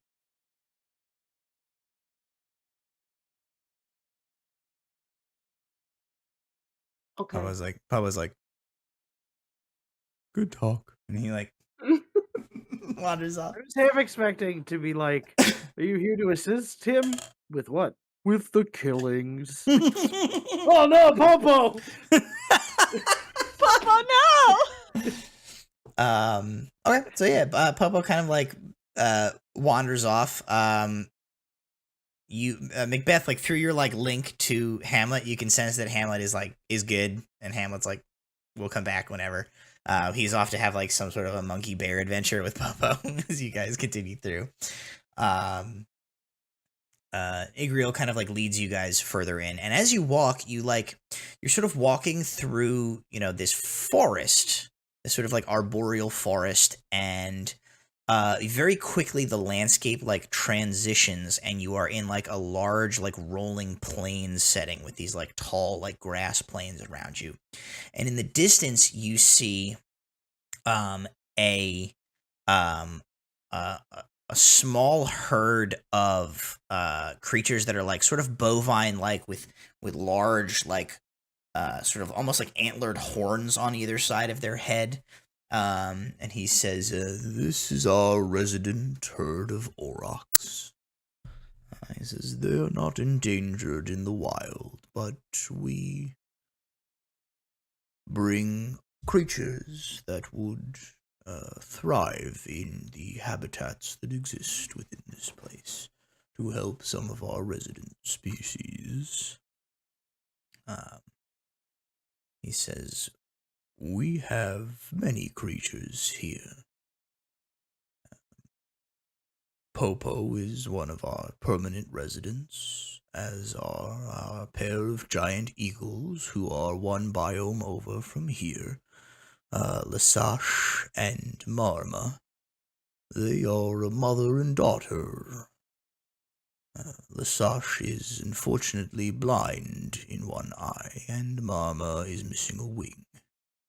They were rescued by an ordinum tender from a logging operation that started a wildfire and injured the creatures. Unfortunately, a full rehabilitation is beyond our magics. So, they live here and we care for them so that they may be happy and protected for so long as they live. We also have a small group of flying monkeys, creatures that were driven to near extinction in the wilds of southern Honorant by lizard folk hunters who prized them for their pelts. We have several snow elk from northern Valand, deep rothe, snow rothe, a giant snapping turtle in one of our aquatic biomes, as well as a handful of other creatures that are all in portions of this extra-dimensional space suited to their habitat to give them an expanse of land to live in. Creatures that can be rehabilitated or repopulated are released into the wild in a new habitat. Those who we cannot find a place for, we make comfortable and care for and keep here until such time presents itself that we may find them a new home. The same goes for much of the vegetation and flora that you see around you in these biomes. The natural habitats of much of this was destroyed or is threatened by encroaching development. We maintain it here as well as a rather prolific seed bank in the archives, so that if we are able to reintroduce things that would otherwise have been lost, we can bring them back. He brings you through a a portion of this like extra dimensional space that is like a very arid, sort of like desert like area. A large piece of a like a what you thought was like a rock formation like moves, and a snail the size of like a camel like scoots its way, and its shell you see like glistens as if it's like almost as if it's made of gold. And he points and he says, Hungarask were hunted to near extinction for the quality of their shells, as were these little creatures. And you see a bunch of these little like sort of like chicken lizard creatures come running past. And he says, Faz thieves were domesticated by goblins in Honoran who used them as mounts. And then, as goblins are oft to do, they warred with each other and drove the creatures nearly to extinction. We have successfully been able to re-establish populations of them in several portions of Honoran, but we have a small population here as well. A creature that make a nature check, anybody who wants to, as a large creature like flies overhead as you pass through like a rocky biome. 19. Okay. 17. 14. You guys recognize a hippogriff as it takes wing in from like one like sort of airy peak of this rocky area. It's got this sort of like eagle sort of head, and then like sort of like the back half of a lion as it flaps. He says, We have 2 hippogriffs currently in residence here. We are hoping to find them a new home, as their previous roost was too close to a settlement of rock gnomes. The hippogriffs were attacking the village, and the gnomes were attacking the hippogriffs in turn. We hope to relocate them somewhere where they will be able to live peacefully. He kind of walks you to a space where you like you come to like a large sort of rock formation that is you sort of climb to the top of it and like look out. You see that you are almost like it's like you're in the center of like a wagon wheel with like the spokes going out, and like in between each of the spokes is like a different one of these like biomes that he's been walking you through. And you see like there's no real borders between them. They just sort of like flow one into the other, but like you see a desert, you see a forest, you see like a icy kind of tundra landscape. You see one that is just like entirely water. You see all these different like habitats and biomes where these creatures would go, and the exact like parameters of this space are difficult to determine just looking at them. It seems to like the extra dimensional nature of it seems to be like playing a trick on your senses. But he kind of like gestures around and he says, This is the sanctuary, a piece of magic achieved with collaboration between Ordinum sorcerers many years ago and members of mine own circle of druids. He sort of like looks at you and says, This place is What do you incredible. think? It's incredible. I haven't seen so many of these creatures before. I didn't even know they existed to begin with, and you're keeping them alive. That is the goal. Where's your circle based out of?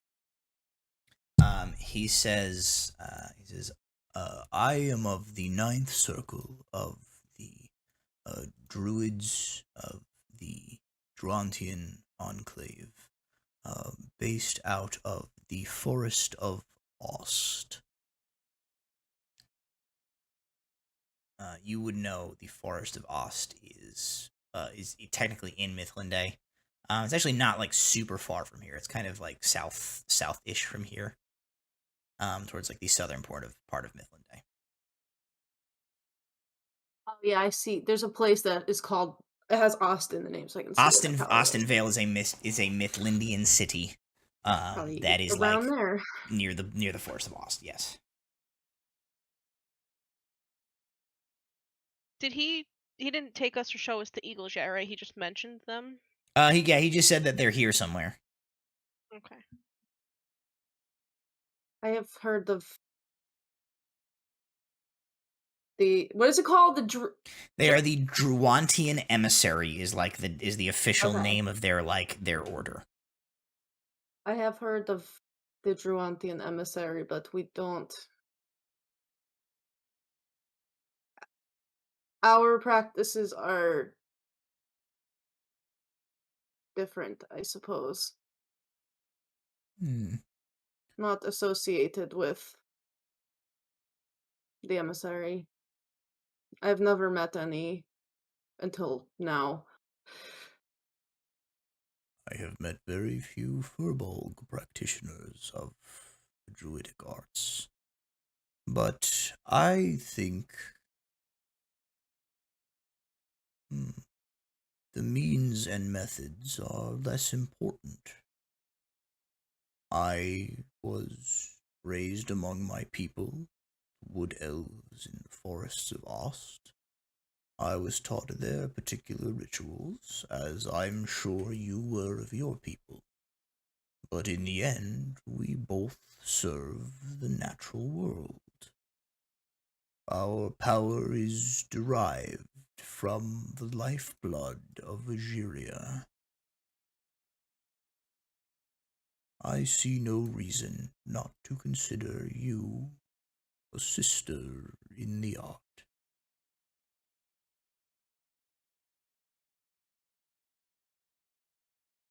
Scylla. You can call me Scylla. I will be pleased to do so. He kind of like gestures around and is there anything else you wish to see while you are here before I take you to a different part of the sanctuary? The eagles. Did you want to see the eagles, Ron? I've always thought eagles were beautiful, but always obviously hard to actually see unless you were in trouble. So if these are amenable to being seen, that might be nice. He says, we can go to their portion of the habitat. Whether they are amenable to being seen will be entirely up to their whims. So he will kind of like lead you from this central spoke towards one of the like clearly more like the portions of this more designed for like aerial creatures. There's a lot of like steep rocky outcroppings of places where creatures like that would roost. Go ahead, you guys can make me any two of you can make me 2 nature checks.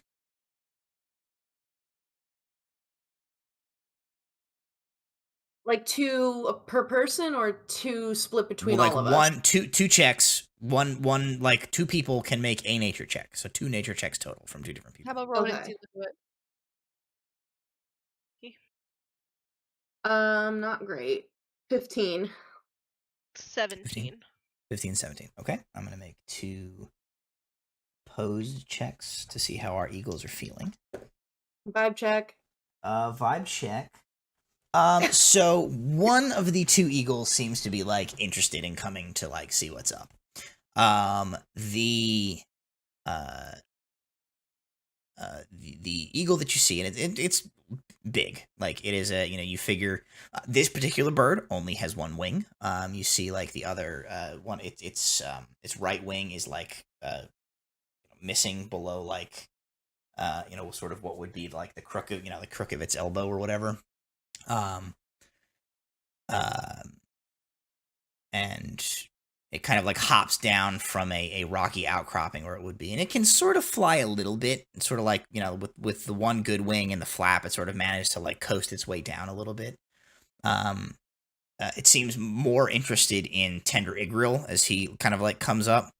And he like as he like comes up and this bird comes down, he sort of like steps out ahead of you guys, and he like reaches into his robes and he procures like a dead rat from somewhere, and he just like hucks it to the eagle, and he says, "This is Marma.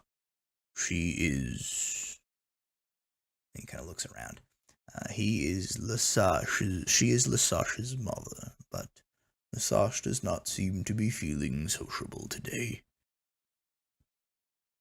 The eagle just sort of like, sits on like a gnarled tree branch and just kind of like eyeballs you guys all with her like eagle stink eye. Rowan's gonna cast Speak with Animals because I never get to do it. Okay. Yeah, and I will recast if it's been 10 minutes. It probably has. Okay, Yeah. You guys recast, so you now have the ability to speak with animals. I just said to her, "Hello, Marma. Hi, Marma. How are you today?"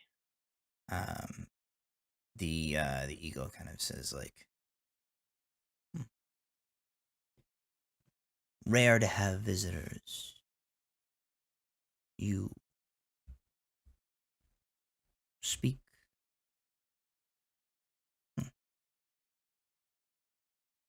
Sometimes I'm not as good at it as my friend here, but I've always wanted to see an eagle, and I should get more conversational with animals now and again. Just wanted to see how you're doing and if you like it here.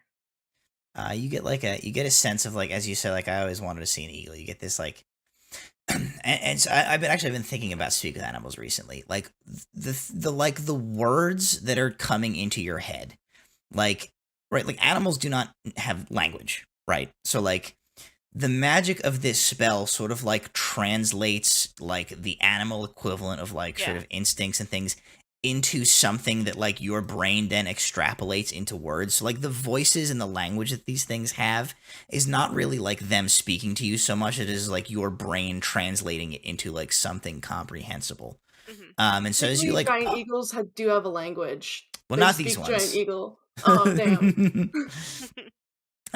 These ones have bird language. Well, I mean, they always have like bird language, right? But that is like that is the sense, right? Like they speak giant language, but like giant language is not a language the same way that you recognize it. Is sort of like the point here. So like when they speak back, it is like your brain sort of like repiecing these things together in a way that makes sense. And so you say this to Marma, and what you get back is like, yes, good. Very much you should want to see eagles.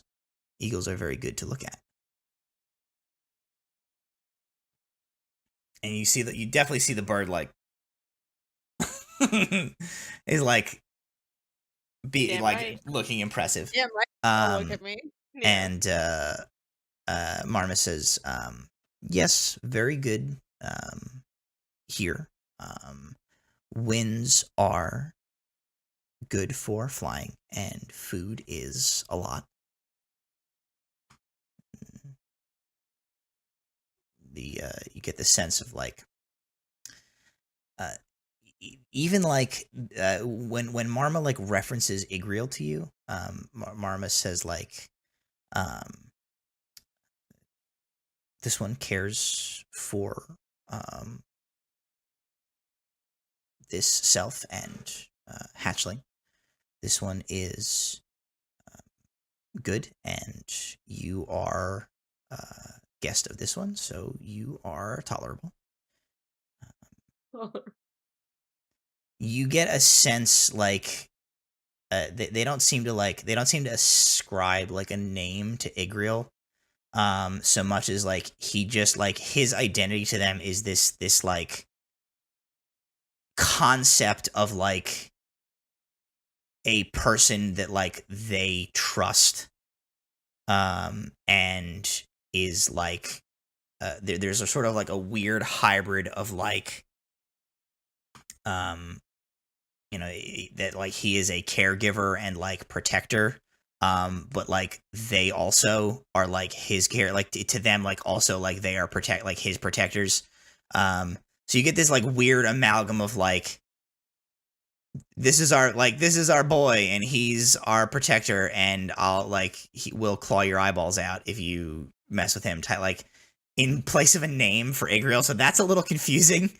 But you get the vibe that like they are referencing to him. Thanks so for overall, the raid, Galaxy Fest. Oh, hey, Galaxy Fest.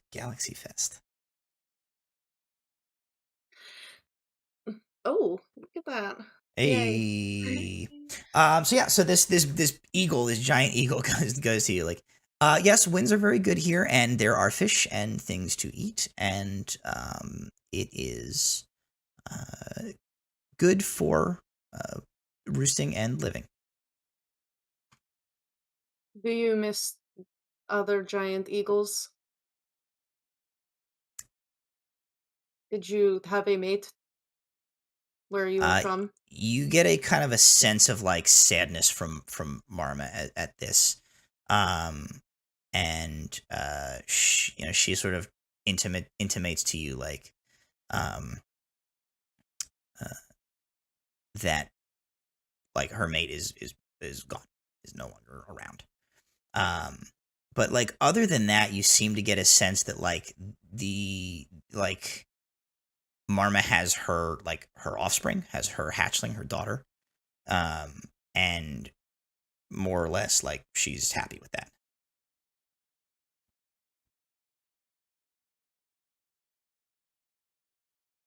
I look to Rowan, see if Rowan has anything else that she wants to ask or say about the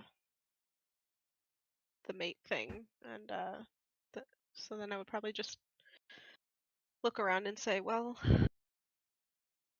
have you ever seen anything bad happen here? Or anything that you don't like happen in the sanctuary that concerned you?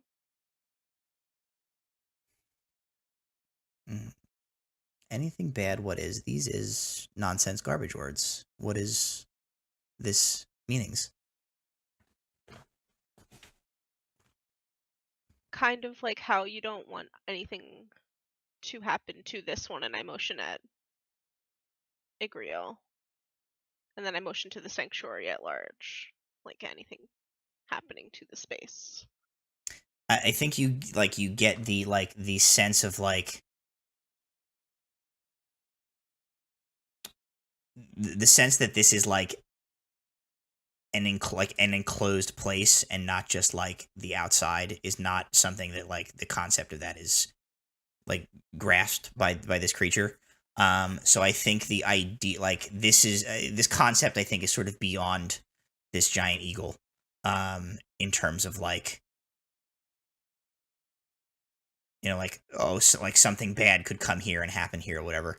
But at the very least, like you don't get the sense that this eagle like considers anything, like untoward happening. I think its closest reference is like the logging company that came and like fucked up its habitat and then started a fire that burned everything down. Like, so like that's sort of the only like thing that it can connect to like something bad would happen here, and it's like, no, this is not here. Okay.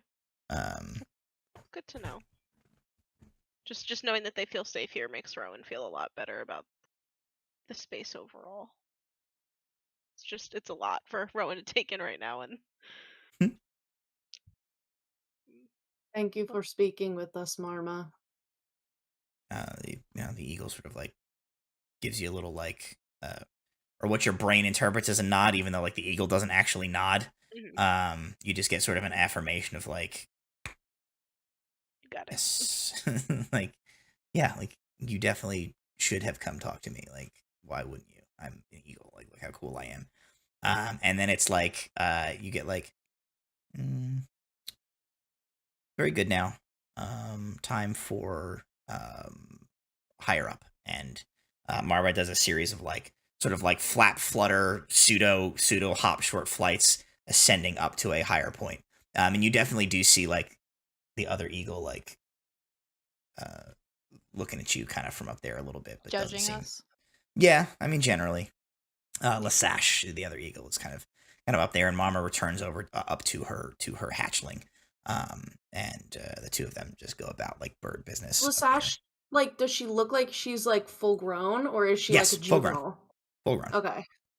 Yeah, they've been here a while. That you know, and Lasasha looks at you. You can see like she's looking at you with her eye, but as they like go back to ignoring you, and she sort of like turns her head away, you do see that like she has the old scar of like like something burned like the other side of her head, and she's like missing an eye. So you see that that's sort of as he told you, like they were both injured in this incident that happened, and that's why they are like permanent residents of the sanctuary, and they can't be released back into the wild. So he kind of turns to you, and Igriel does, and he grins and he says, "Rare enough that we have visitors who I take on a tour of this nature, but to have not one but two who can commune with our residents. Today is a rare delight indeed." Come now. I'm not so good at it, but I try sometimes. Rowan, I promise you, you might think that I'm better at it, but I'm not. Do you know what they said to Popo? I said, "Hi, Popo." And how are you? And then I said, "Bye, Popo." Like, I don't know what to say to them either. I don't know what to say to anyone. A perfectly civil and polite conversation with a new acquaintance. I would expect nothing less. Come now, there is one more part of the sanctuary I wish to show you. And he leads you back towards that like central hub that you guys were at before he opens like a murders as well. Like we're gonna get killed now. That's okay. Murder chamber. And now you die. Feast. And he like, no. He opens like a trap door, essentially. To the Thunderdome. Sis will wake up tomorrow and be like, "Where is everybody?" He opens like sort of a trap door type of hatch in like the bottom of this like platform. You see there's like a staircase that leads downwards in it, and he steps forward, and he has to like duck his head to get under the archway of this, but he kind of proceeds downward. As you guys like follow him into this like circular stairwell, you see that he actually, there seems to be like little bits of like moss and stuff into the fur that is like growing on his like shoulders and arms and like back in his hair, and it like sort of bioluminesces a little bit, so that like Igriel himself kind of like produces a light source that illuminates this stairwell that you guys follow down.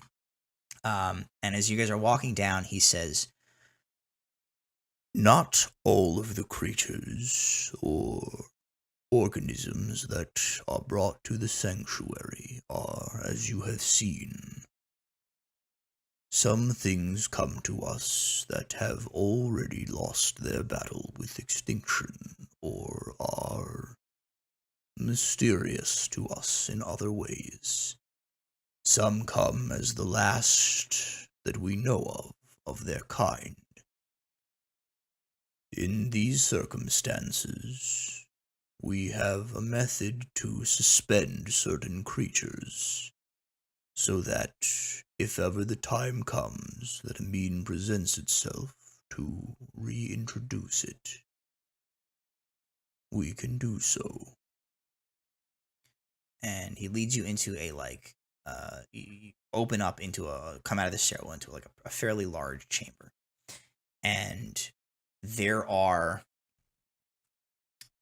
a number of these like raised daises around this chamber, and on each of these daises there's like a pedestal that contains kind of like what looks like a fishbowl almost, and inside each fishbowl you see like they look like almost like little terrariums, like they have little mini landscapes in them,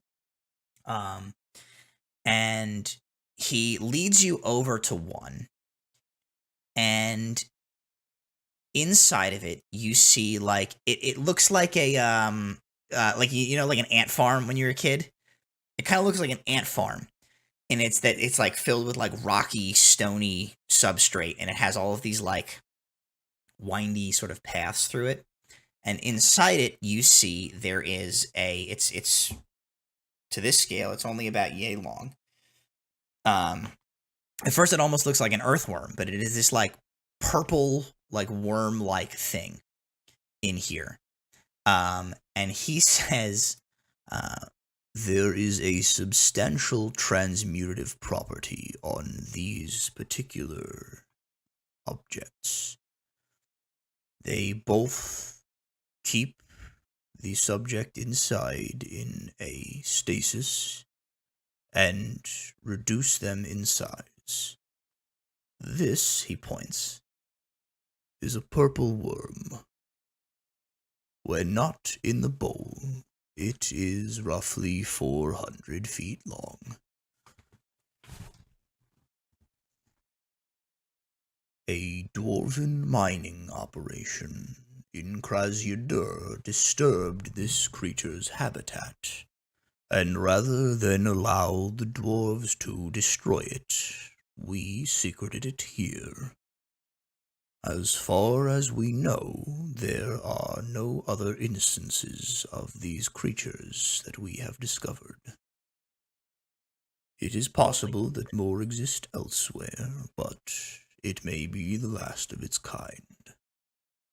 So for now, it stays here. What do you feed it? Nothing. It is in stasis. Oh, so it's not it's not moving. No, it's like motionless, frozen in place. Aw. He says,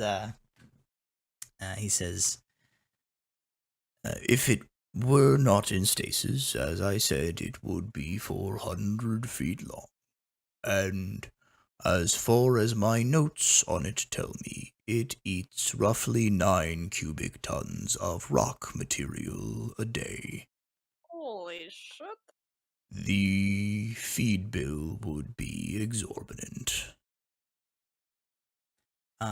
He says, feel free to look around the chamber at some of the things that are here. Absolutely. We're going to every single one. We're all running in different We're like, what is here? I mean, I'm not running, but I'm running. Everybody make an investigation check as you guys are like looking around. Oh, hell yeah. Oh no. Oh. That was almost a natural 20. Oh! That would have been so cool. 19. Okay. 18. 18. Christy? 16. 16. Okay. 10. 10. Okay. So there's like plenty of things to see here. There is one of these like stasis enclosures that has like a rocky steep cliffside, and you see all of these like they're like mountain goats essentially. There's like a couple of them on this like cliffside suspended. But they have this like dense, like midnight black, vaguely twinkling wool to them. And Tender Igriel tells you that those are called Nyx rams. Rowan, you come across a little stasis enclosure that just has like a single sort of like rocky plateau with a couple of like little mini trees, and standing atop this plateau is an elk, or it looks like an elk mostly to you, and has like these like huge horns, and he tells you that it is in fact an elk, but it is a northern Frostmount elk. Comes from up in Valand, and it was basically hunted to extinction, and they're pretty sure that they have the last one here. Holy shit. The Murderbeard, you come across a stasis enclosure that you can actually smell from like 15 feet before you get up to it. Tender Igriel tells you that what is inside there is called a stench cow. and it is it looks like if you took like a bull, but like took all of its like hair off and made it like made out of like really unpleasantly bulbous like skin flaps. That's kind of what it looks like. And he tells you that like in its in its natural state, like the smell of it is like a defense mechanism, and it's actually powerful enough to like incapacitate people who get too close to it. Sela, with the 19, you come across a pair of these enclosures that are side by side, and one of them has like a bird in it that you kind of have a hard time gauging because its dimensions are a little weird. And Igriel tells you that it is a rock. And he says this creature is roughly twice the size of the purple worm in its natural form. This was one of the first specimens brought to the sanctuary. When the sanctuary was not really the sanctuary yet, as the Invorian Empire was still collapsing. This creature, thought to be the last of its kind, was embroiled in a battle with an entire town. A canny wizard managed to subdue it and brought it here. He points Holy to the shit. other one. The other one he points to, he says, "This is one of the greater mysteries of the sanctuary. We do not know what this creature is. We do not know where it comes from. And we have not seen its like anywhere else in the world. The current speculation is that it is a species of creature native to the far continent of Matravath, across the Great Sea, beyond any of our ability to reach with our current technological or arcane means. How it came to be here, I do not know." Inside is another bird-like creature, but it lacks feathers. It has two large, almost like bat-like wings in that they have like narrow sort of bone structures, but like a membranous, like fold to them. It has a fairly narrow neck and a head that is like almost like a ball peen hammer shaped. It's like very elongated and pointy. You can see that it does have like teeth in its sort of like beak-like mouth. And he says, "We do not know what it is called, but for the sake of cataloging, it has been dubbed a pteranodon." How big is it normally? Just curious. He So says, a better not, understanding of it. he says, "Not so large as the Rock, but not nearly as big a movie star either, but it is a fairly large creature. I believe, let me quick get out my arcane Google." Well, it's different from the other one that's named starts with a Q that I'm not going to try to pronounce. That's like It is there's not two that. different kinds. It is not okay, that that's the big boy. That's a big boy. This is like I think it's like, is it large? This thing is probably of a size to the giant eagles. It's got like a 20-ish foot wingspan.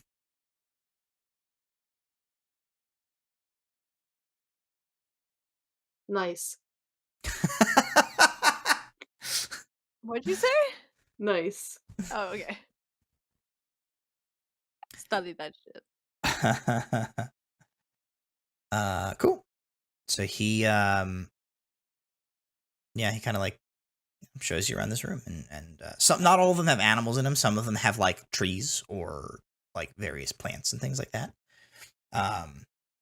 But like one and all, they are like things which the sanctuary has basically deemed like it's either the last one for sure. Like they have deemed that they have to like put this thing in stasis and keep it here until some way of like restoring a population of these things or a habitat or something presents itself that they just like don't have. So they're all in stasis. They are just in stasis, and so they can like basically stay here indefinitely as long as like the arcane ley line that essentially powers this like city and flows power to the spells running in this place. As long as that holds up, they can theoretically stay here indefinitely. Wow. So he says, the education center is not nearly as exciting after having seen the sanctuary proper. It is a space large enough that we use it to conduct seminars and lectures, several courses from the university, from individuals learning to take up the fields of zoological sciences will be taught here. We can bring some of our creatures into those spaces, but the habitats themselves are generally restricted for the creatures who reside here themselves. It says the archives is a cataloging of the studies and information on flora and fauna throughout Orahol that those working with the sanctuary have done over the years. Much of what is found here can also be found in the Terra Libra library in copy. So he kind of like says, what do you think? I mean, I think this whole place is incredible. Like, how do you know how they did that? Like, I know magic, but like, he shakes his head. He says, "It is a magic far beyond my understanding. I am merely a practitioner of the druidic arts." How long have these stasis pods been here? He points to the pteranodon and he says, "As I say, this was one of the first occupants. That specimen has been in stasis for nearly 400 years." Oh shit! Wow. So that's how old this place is, like 400 years? She says the building that you're in itself was constructed roughly 300 years ago. The sanctuary existed longer than that, but in a less formal form, as a sort of more offshoot of the Ordinum Librae, as opposed to as formal an institution as it is these days.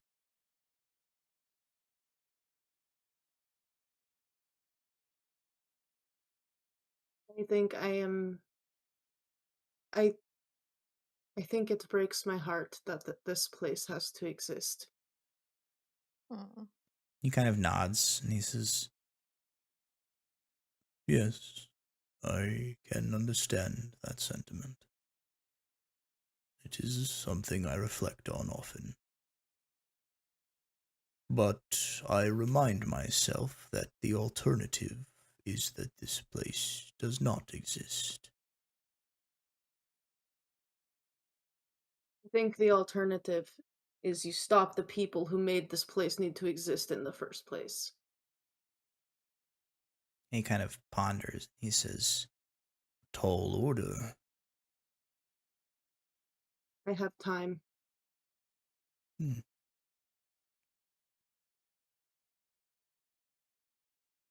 says,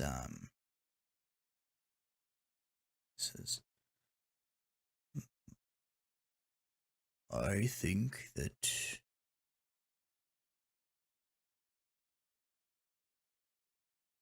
striving to make the world a place where all living beings can exist harmoniously is a very noble cause to dedicate one's life to.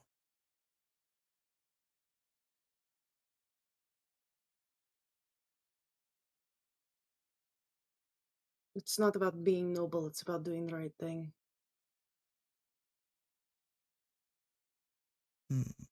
Semantics, I think.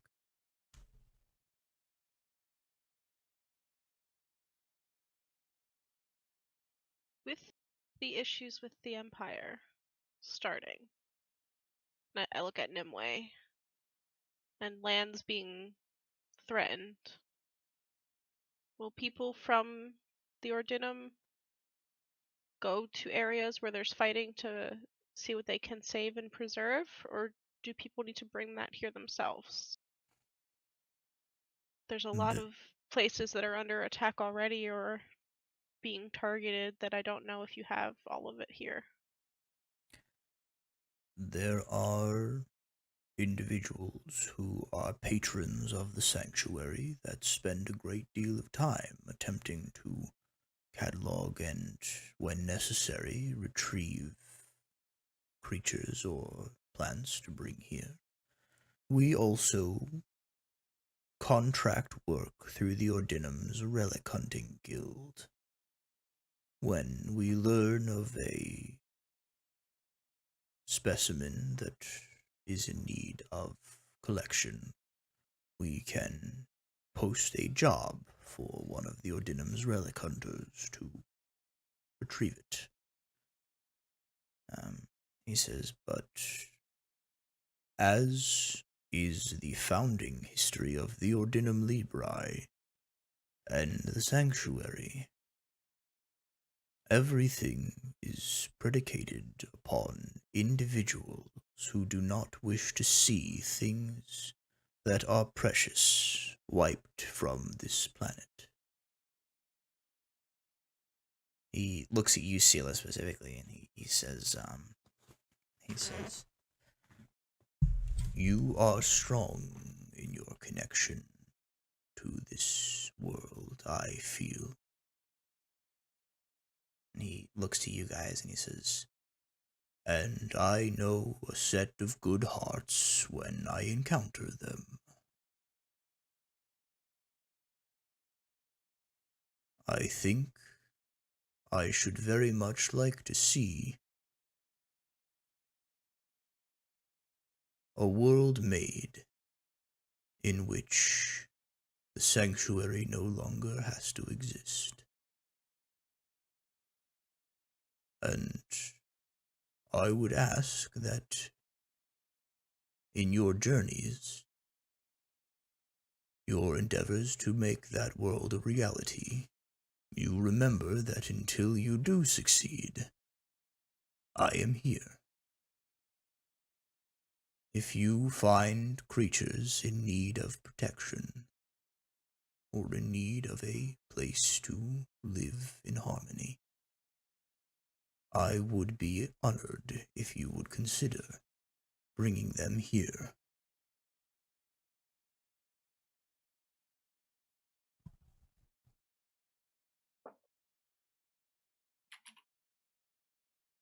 I think we can do that. He says, this is not a offer I usually make to new acquaintances, but in the interest of new and blossoming relationships between those of my path and those of yours, Sister Furbolg, I would also like to provide you with a list of things, habitats, conditions, things that are of interest to the sanctuary, we have many residents here who could be released back into the wild, if only we were capable of finding a suitable home for them. If you are to travel this world and come across such places, you could help us to find new homes for those who reside here.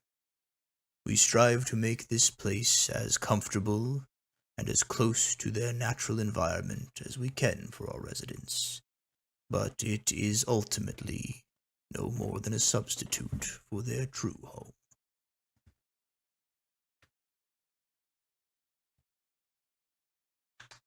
I can do that. We can do that. Absolutely. Okay. He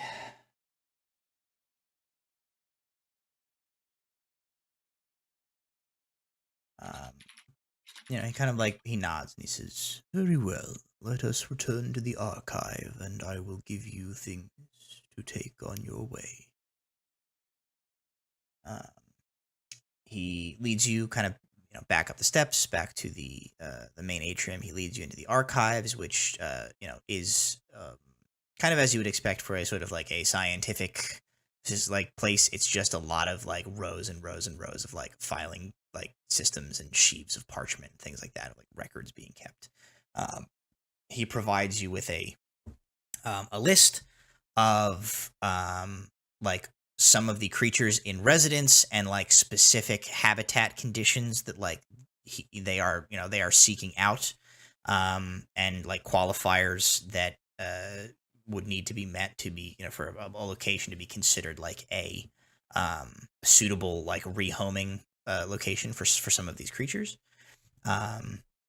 And he kind of goes to lead you back to the to the main entrance to see you out. Does anybody have anything else they want to do while they're here, or anything that they need to say to Tinder Igril before you make your way out? Making our way out. Make your way downtown. Yeah. Hold on, I have to look at my. Can I just I'm a good berry. No, I don't have. Well, it's a patch of destiny. He gives you guys all good berries though. He goes a snack for the road. He gives you all a good berry. Yeah. Can I give him a little shark tooth or a little piece of driftwood that I have maybe picked up? Something that I've had in the time since I have been a pirate that I picked up on the pirate travels. Yeah. I give him a little splinter of driftwood or something. A human femur. You hand him a human femur. He says, no, he takes the piece of driftwood and he kind of looks at it and he says, I am unfamiliar with the traditions of your people, but I feel that this is meaningful, and I will keep it as such. Rowan's pointing to her flower crown, behind Sela, it's important. Yeah. I think the two of us are he just takes it and he's sort of he's got some of the woven stuff on the collar of his robes. He sort of takes it and he kind of weaves it into that a little bit, and it almost the resulting effect is almost it's a little driftwood lapel pin on his robes as he's knotted into this. He sort of pats it for safekeeping. And he says,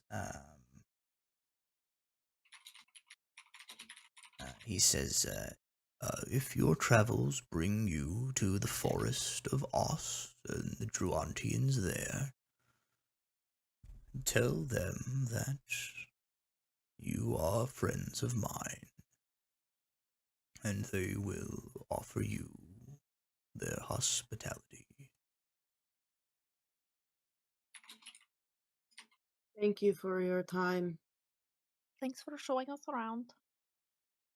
It has been a lovely diversion from my end-of-day chores, which I must regrettably return to before Popo stages a riot. Uh-oh. Not the popo. He grins again, and he kind of like sees you guys out the door, and you see him like his sort of like hulking form like recedes deeper into and he goes back into the sanctuary. You guys are outside. At this point, like night has well and truly fallen. It is dark outside. The city is like illuminated with all of these like magical lights and things that scatter throughout the streets. How is Sela looking? So I was actually gonna say, in case we were about to like end, the one thing that I just wanted to say that probably happens is like we leave and everybody starts like walking, but Scylla like it just kind of like stays back and like she just kind of like closes her eyes and like puts her face to the sky for a while, and if anybody like looks back at her, like she will look back at them and she's like crying. And she will just like look at them and just say, I miss my people. I miss home. Oh, Sela. I take Nimwe's hand and I look at her and I whisper, "Do we hug her?" Let's just hold her hand. Okay. And we like offer our hands out to Sela, like yeah, she'll take them. Okay. Yeah. I'm like, I don't want to. Rowan's never sure what to do with the emotions of everybody. Both our instincts are like, we need to hug her, but she's not gonna like that. So hand. Murderbeard, what's your sort of situation here? So Scylla is crying, and then the other two, I imagine, were just like, I'm just like, okay, I think we're done for today. Okay, so Murderbeard like heads off, and then I think the image is like sort of with the ambient glow of Terra Libra, silhouetting you guys, Sela flanked by Nimue and Rowan, all three embracing hands and walking into the city in the night with the stars and the rings of Egeria above. I think that's the image that we will end our session on for the night in that case. So that has been another one in the bag. What I am going to say is, unless you guys are like real determined to do something else before your like big meeting, like you guys will have time to continue to explore Terra Libra like after the meetup. I think probably what we're gonna do is like next week will be the Fool's Errand. We'll kind of see what their story is doing, and then the week after that will be, we'll basically like hop a day for you guys, and it'll be like the day of the big meeting essentially. Okay. After which, like you guys will be able to continue to explore Terra Libra if that is your desire. So like don't feel like you're like gonna miss out on anything you don't get done. But unless there's like something like pressing that you have to get done before the the meeting, but we can talk about that between session. We won't bore the audience with that. So thank you everybody at home who was hanging out with us tonight. We got wild in chat there for a while. I was being a big bear man for a lot of that session, so I didn't really keep up with a lot of the chat, but I know we got raided for a while, so thank you to those folks who joined us. Thank you to our usual suspects who are in chat. We appreciate you guys coming out and playing D&D with us every week. So don't forget next week, same bat time, same bat channel, Fool's Errand here on Proficiency Bonus. Then the week after that, crossover episode with both parties from our 2-part campaign. So thank you to Little Dragon Corp and Cardboard Castle, as always, for sponsoring Proficiency Bonus. And we will, of course, see you next Tuesday. Hell yeah. Bye.